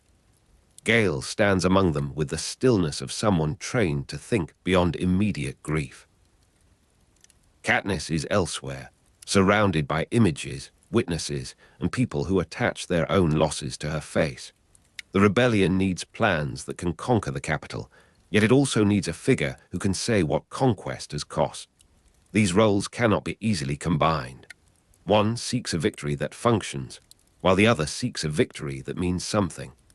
Prim's death makes the difference unbearable, because no efficient report can contain the full weight of a child carried from the battlefield.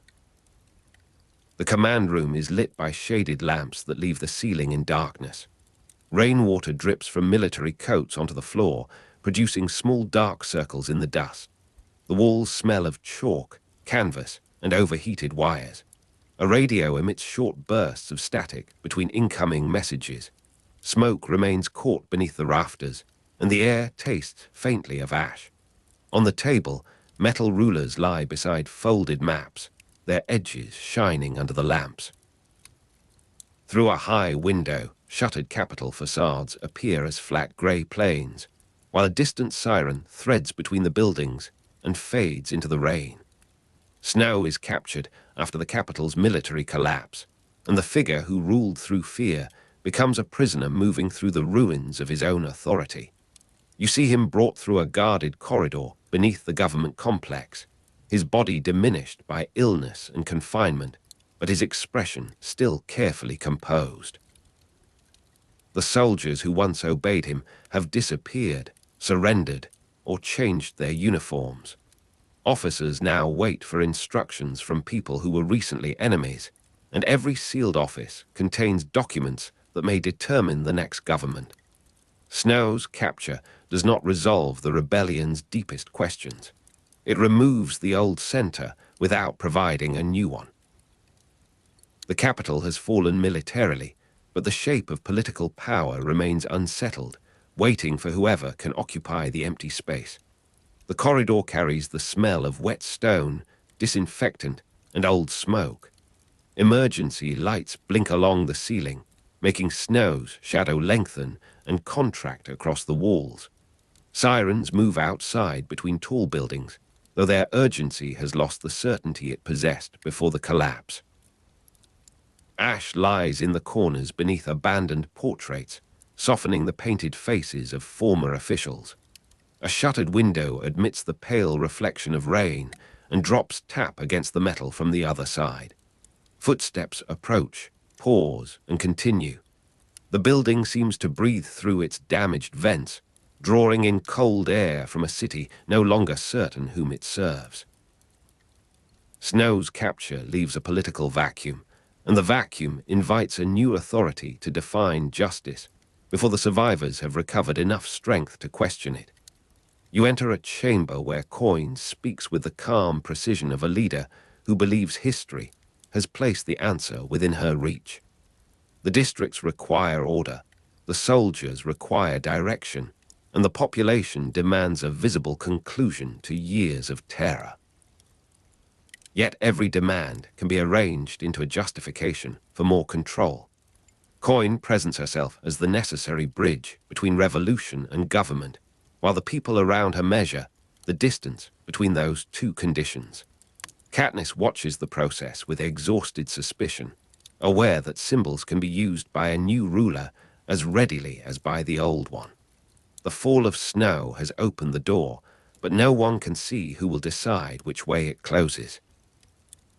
Cold air enters beneath the chamber door and moves along the floor. The room smells of paper, damp wool, and mineral dust, shaken loose by bombardment. A lamp burns over Coin's documents, leaving the rest of the table in a dim brown haze. Outside, rain strikes the shuttered windows and runs down the metal in narrow streams. The city's sirens echo between tall buildings, now interrupted by long periods of silence. Trapped smoke lingers beneath the ceiling, while ash rests upon a silver cup and dulls its surface. Somewhere below, a pipe knocks twice, then becomes quiet. Coin prepares a final Hunger Games using capital children, claiming that the spectacle will provide justice and satisfy the district's hunger for retribution. The proposal reveals the danger of replacing one political spectacle with another. You stand in the assembly room as the plan is presented in language, polished enough to conceal its cruelty. Capital children would be selected from the families of officials, military leaders, and influential citizens, then placed within an arena designed to resemble the punishment once imposed upon the districts. The suggestion is framed as a compromise, a symbolic act that might prevent wider executions. Its structure remains unmistakable, however, because children are again turned into instruments through which adults communicate power. Katniss hears the old machinery beneath the new names. The rebellion has defeated the capital militarily, yet the capital's habits have survived inside the people who now possess authority. Dust hangs in the pale light above the assembly room, turning every beam into a visible column. Rainwater darkens, the stone steps outside, and the smell of wet masonry enters through a cracked window. Shutters cover the opposite building, their surfaces streaked with ash and soot. Sirens pass between the tall buildings in slow, uncertain intervals. Smoke has gathered beneath the roofline, giving the room a faint taste of bitterness. A chair scrapes against the floor, and the sound travels farther than expected. On the table, the proposal lies beside a red seal, its paper smooth and dry, while the city beyond remains soaked. The final Hunger Games would preserve the capital's language of spectacle while changing the direction of its violence. The old political theatre would not be dismantled. It would be repurposed, and the audience would be asked to call that transformation justice. You look across the chamber at faces marked by the loss of families, homes, and years of their lives. Their grief is real, and their desire to see the powerful suffer is understandable. Yet the proposed arena would teach the children of the capital the same lesson once taught to the districts. Authority may make innocence serve its purposes. The punishment would be presented as a warning, but warnings can become traditions when repeated under ceremonial names. Katniss feels the weight of the decision settling around her, because her symbolic position has placed her near the center of this new performance. Snow's capture has not ended the struggle over meaning. It has merely moved that struggle into a room where the future is being drafted. A faint fire burns in a grate at the far end of the chamber, releasing the scent of charcoal and old brick. Warmth reaches your hands unevenly, while the rest of the room remains chilled by rain. Ash gathers upon the great stone lip and falls whenever the fire shifts. Through the shutters, the city gives off a dim red glow from fires burning in distant districts. Sirens continue between tall buildings, but their echoes are gentler now, softened by exhaustion. Smoke lies beneath the rafters in a thin horizontal layer. The rain has washed the streets clean of dust, though fragments of glass still glitter along the steps. Katniss's grief for Primrose Everdeen becomes inseparable from her judgment of the new order. Prim's death is not merely another loss within the rebellion, because it exposes the cost of tactics that treat human response as predictable material. You walk through a hospital corridor where Prim's name is spoken quietly by those who knew her, and by those who knew her only through Katniss. The nurses continue working among empty beds, torn uniforms, and shelves where medicines have been taken to the front. Everyone carrying a tray or folding a blanket seems to belong to the same unfinished world that Prim once served. Katniss cannot separate the girl from the proposal placed before the council, because both are connected through the question of what children may be asked to bear for a political cause. Her grief does not offer a neat political program. It simply refuses to let the dead become useful symbols without remaining themselves. The hospital windows are covered by shutters, and daylight enters only through narrow gaps. Rain taps upon the metal while water runs down the inside of one frame. The corridor smells of antiseptic, wet cloth, and smoke brought in by clothing. Cordite remains in the fibers of blankets taken from the street. Ash has settled on the wheels of unused beds, giving their metal rims a dull grey coating. A siren rises between the tall buildings and fades behind the hospital walls. Somewhere nearby, a basin fills one drop at a time, each sound clear within the tired quiet. The rebellion has advanced through infrastructure, military installations, prepared streets, and broken institutions. But the journey towards victory has revealed the habits that power can carry across a change of flag. You return in memory to the railway office, the quarry gates, the artificial streets, and the chamber where the final Hunger Games was proposed. Each place contains a different version of the same struggle. Trains and transmitters once carried obedience, now they carry revolt. District 2 once armed the capital, now its installations support the advance. Gale's plans promise speed, while Katniss's presence preserves the question of purpose. Peter's conditioning shows how deeply violence enters the mind, and Prim's death shows how quickly it reaches the body. Snow is captured, yet the space he occupied remains dangerous. A government can fall in a single day, while its methods survive for generations. Night returns beneath the damaged roofs of the capital. Wet stone reflects the scattered light of fires, and shuttered windows rise above you like blind faces. Sirens move between tall buildings in broken sequences, sometimes joined by the distant crack of rifles. Cordite and rain share the air, while smoke remains trapped in courtyards and passageways. Ash falls slowly, settling on barricades, helmets, broken statues, and the black feathers painted upon warehouse walls. The streets have become quieter, but quiet does not yet mean safety. Beneath the silence, people are counting the dead and preparing to count the living. You remain within that uncertain city as the old spectacle ends and another waits to be born. The capital has fallen, Snow is captured, rebel forces have entered the center of power, and yet the future depends upon whether suffering will be remembered or arranged into a new ceremony. At the edge of the square, soldiers dismantle a barricade one timber at a time. Civilians watch from doorways, their faces pale beneath the soot. Somewhere behind the shutters, a child begins to cry, then stops when an adult whispers a name. The sound of falling ash continues across the stones. Katniss carries Primrose Everdeen through every decision, while Peter carries the marks of a mind made uncertain by captivity. Gale carries the discipline of war, together with the moral shadow cast by its methods. Around them, Panem waits for a government that has not yet learned whether victory means possession, revenge, or restraint. The rain grows softer, and the last siren recedes between the tall buildings. Smoke thins above the rooftops, revealing a narrow band of colorless sky. Wet stone cools beneath your feet, and the scent of cordite begins to fade into the cleaner smell of water. Ash remains upon the windowsills and in the folds of abandoned flags. The city is wounded, but it is no longer pretending to be whole. In the quiet that follows, no single voice can claim the meaning of what has happened. The districts have risen, the capital has fallen, and the difficult work of deciding what comes after has only begun.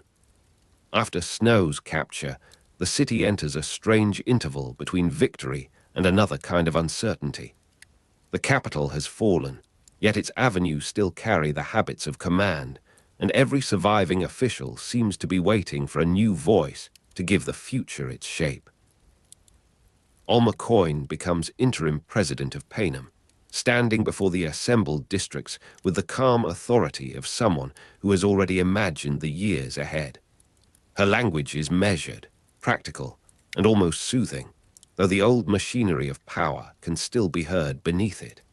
The victors understand that a revolution may be preparing another arena, even while the first has barely stopped burning.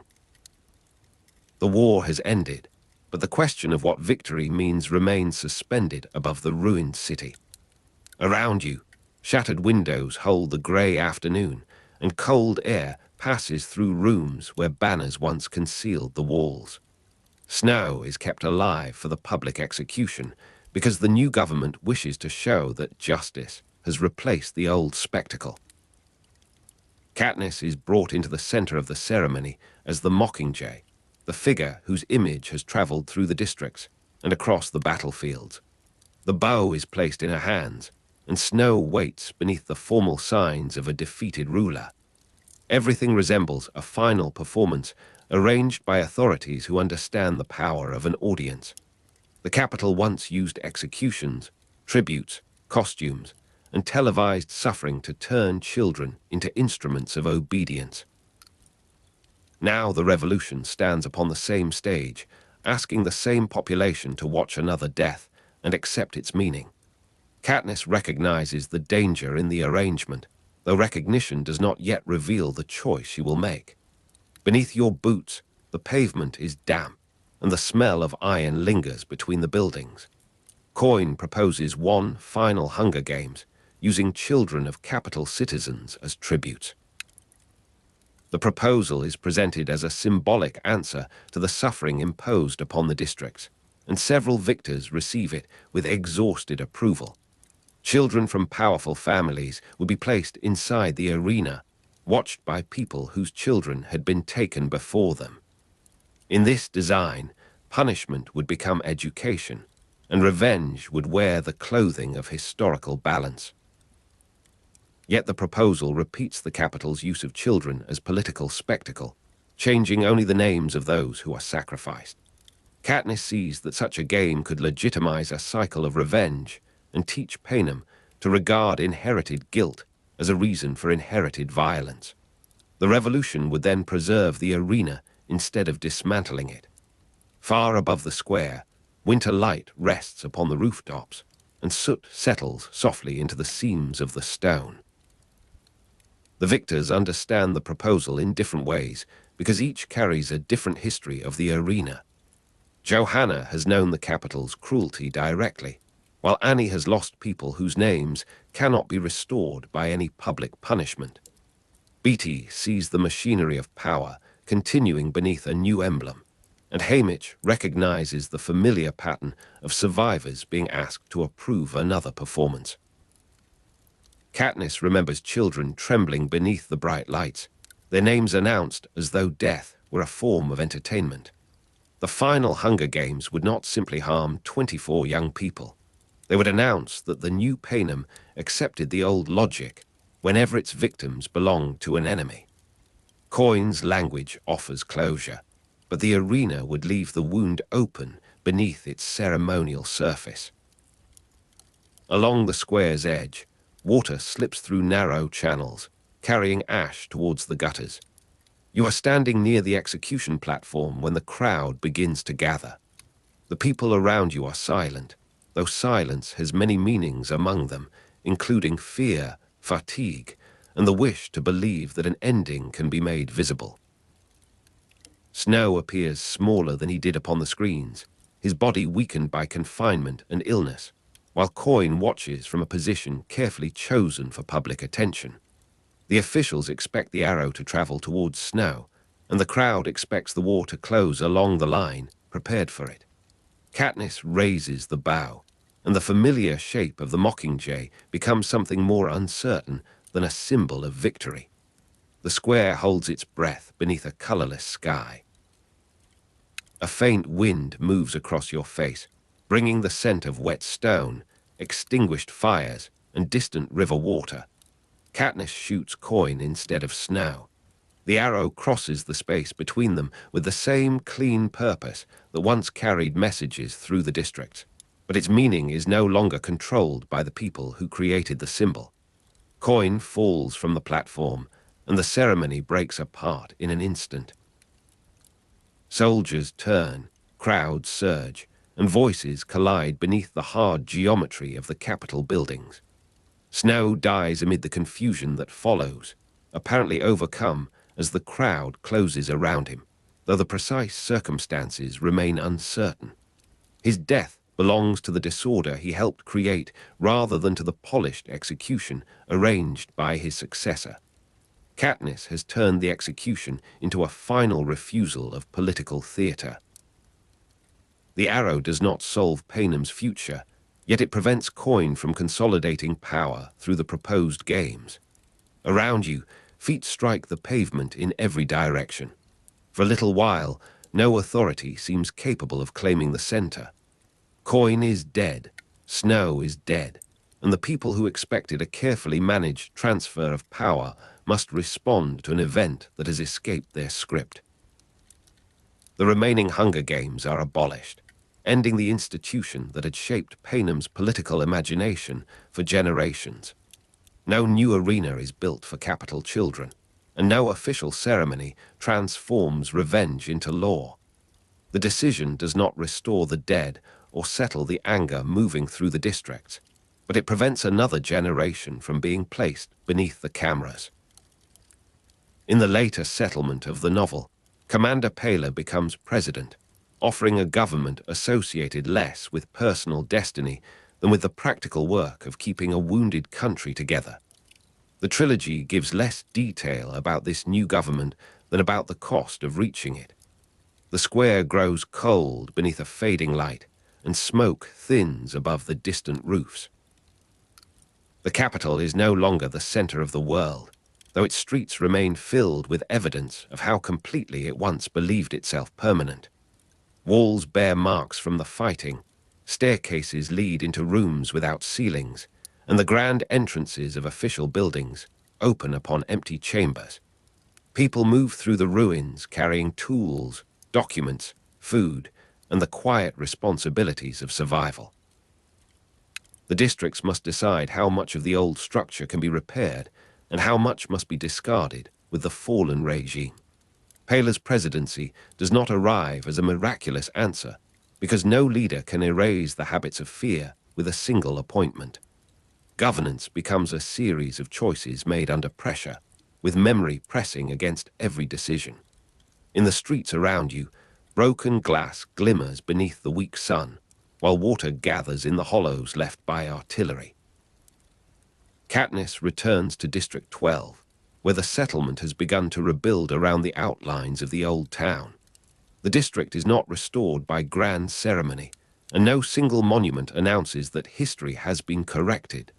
Instead, ordinary labor slowly changes the landscape. Foundations are cleared, roofs are raised, wells are repaired, and fields are measured again for planting. The work has no audience beyond the people performing it, which makes it different from the spectacles of the capital. Each beam placed into position carries a modest promise that life can continue without being turned into propaganda. Katniss finds herself among people who understand that survival is not the same as healing, though both may begin with practical tasks. The fields around District 12 return beneath a pale sky, and dark soil clings to the edges of wooden tools. You walk through the rebuilt portions of District 12, beneath winter light coming through a newly fitted window. The glass is imperfect, and thin lines of condensation gather near its wooden frame, but the room holds warmth more faithfully than the ruined houses did. Beyond the wall, new growth appears among the blackened ground, small green forms rising where fire once seemed to have claimed everything. Bread rests upon a table beside a bowl of soil-stained potatoes, combining the two ordinary elements that define the district's renewed life. Somewhere nearby, a hammer strikes a measured rhythm, then stops while someone lifts another board into place. No marching band accompanies the labor, and no screen turns it into a national lesson. The air smells of flour, damp earth, pine smoke, and fresh-cut timber. Outside, the fields return by degrees that are almost too quiet to see. Peter returns to District 12 while recovering from his conditioning. The memories placed inside him by the capital do not disappear simply because the war has ended, and the work of distinguishing truth from implanted fear continues through many difficult days. He carries bread, plants flowers, and moves carefully through familiar places that have become unfamiliar under the pressure of memory. Katniss does not receive him as a restored version of the boy who left for the games, because neither of them can return to an earlier self.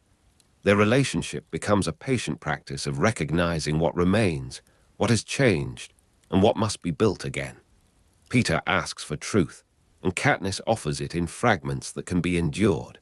Their peace is not granted by the treaty or guaranteed by the new president. It is made through repeated choices, each one small enough to be renewed. Haymitch also returns to District 12, still marked by trauma and addiction. His house holds the familiar signs of neglect, and the bottle remains near enough to become part of the room's silence. Yet his return places him within a community that can remember what happened without requiring him to perform strength. Katniss understands him differently after the war, seeing more clearly how the capital turned survival into another kind of captivity. He is not cured by liberation, and his pain does not become noble merely because it has been endured.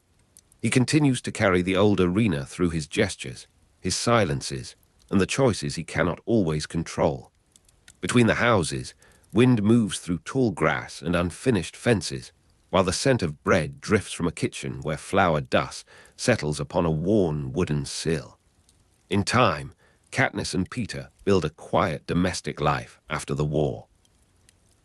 Their days gather around meals, repairs, weather, and the ordinary negotiations required by shared rooms. Peter bakes bread, and Katniss walks through the fields, sometimes hunting and sometimes simply following the boundaries of the land. The house becomes a place in which silence is no longer imposed by soldiers or cameras, though it still carries memories that neither can fully set down. The life they make does not resemble the polished happiness promised by capital stories.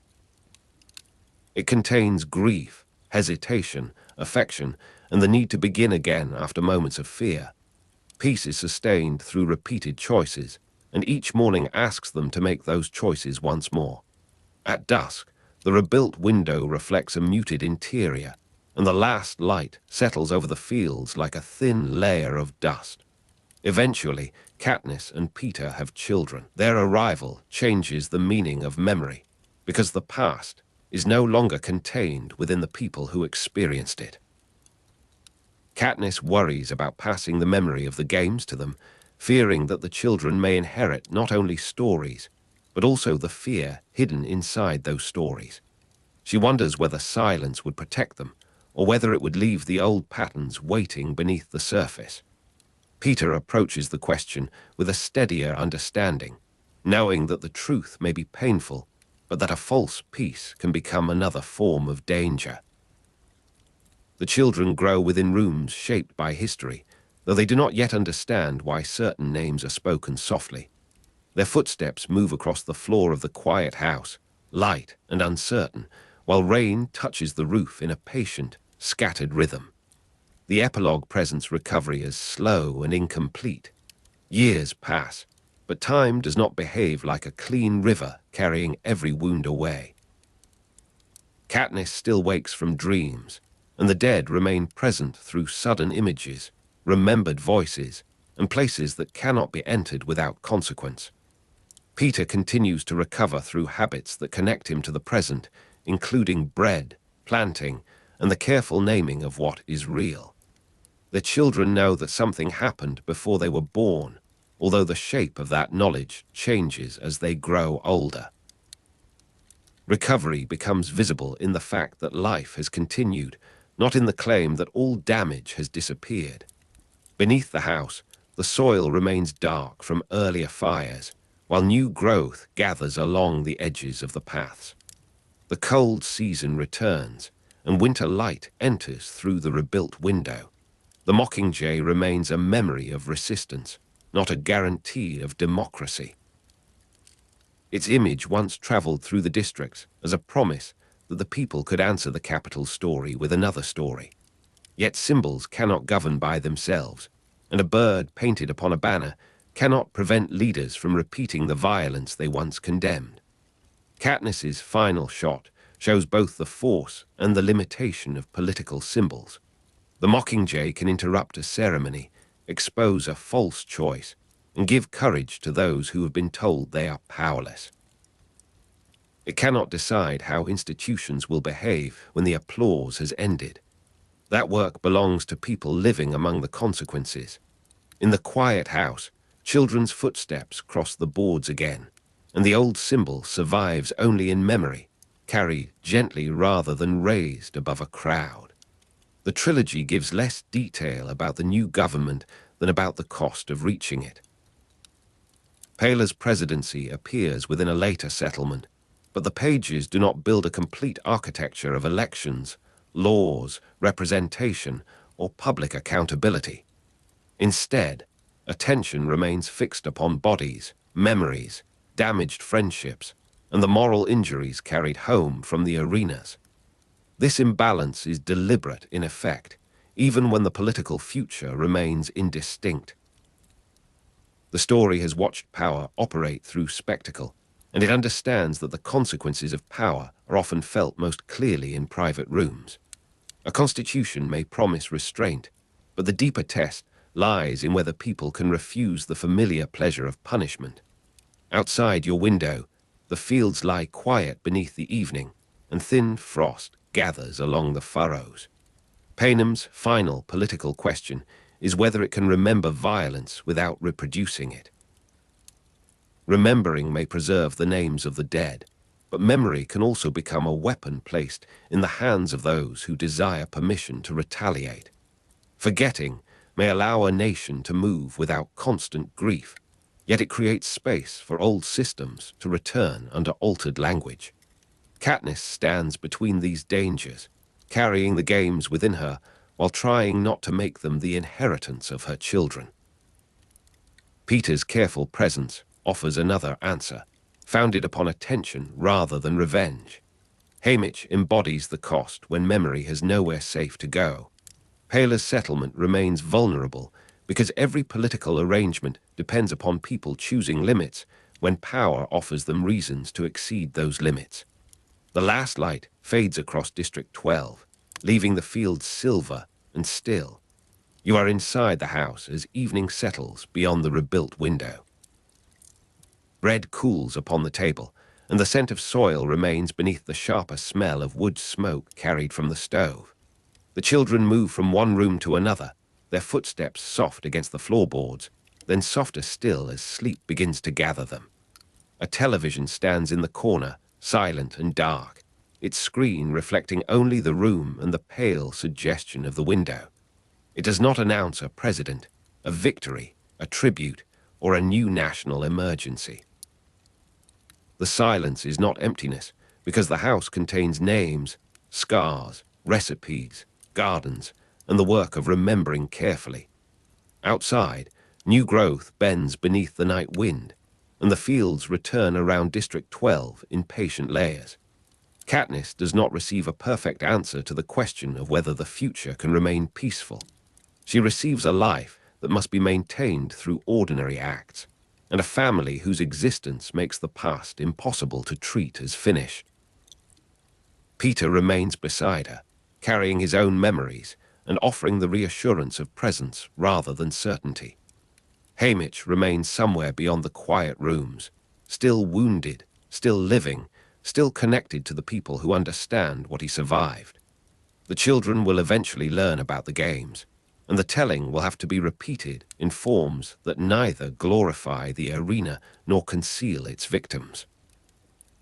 Such repetition is different from the capital's rehearsed spectacle because it seeks recognition rather than obedience. Across the dark fields, the last traces of warmth leave the soil, while the house keeps its small, steady light. The execution of Snow and the death of Coin do not close history with a single moral gesture. Snow's regime ends, Coin's plan is prevented, and the remaining Hunger Games are abolished, but no victory can make the dead return or make suffering useful. The districts inherit freedom alongside ruins, and the new government inherits authority alongside suspicion. District 12 is rebuilt by hands that lift stone, carry water, plant seeds, and bake bread, giving the future a form more durable than ceremony. Katniss and Peter learn that peace is not a reward delivered after the final battle. It is a series of refusals, repairs, and difficult truths. Their children grow among the evidence of what came before, hearing the quiet language of a past that must neither vanish nor rule them. The television remains dark, and the room holds only breathing, footsteps, and the gradual stillness of night. In the closing image, the silence of the television matters because it leaves the future unwritten. No voice explains what Panem has become, and no screen confirms that democracy will endure. The Mockingjay remains behind as a memory of resistance, beautiful and dangerous, capable of reminding people that authority can be challenged. The unanswered question remains within the rebuilt home, within the government shaped by Paler, and within every field where new growth appears over old ash. Can Panem remember violence without reproducing it? And can memory become protection rather than permission? The answer cannot be secured by one leader, one symbol, or one generation. It must be chosen again by people who know what the arena was and who decide that no child will be placed inside it again. Beyond the window, winter light has gone, and the sleeping house rests beside the dark, returning fields.